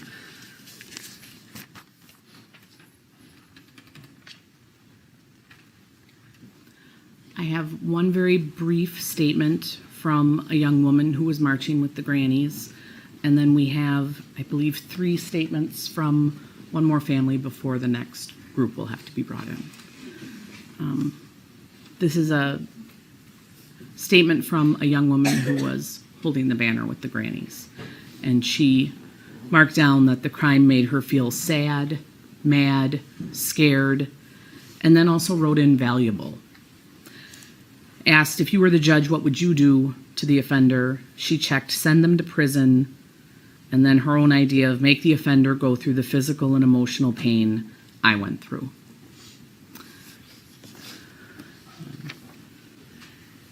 We've been going for 3 hours, so let's stop here and pick back up with the remaining victim impact statements on the next one.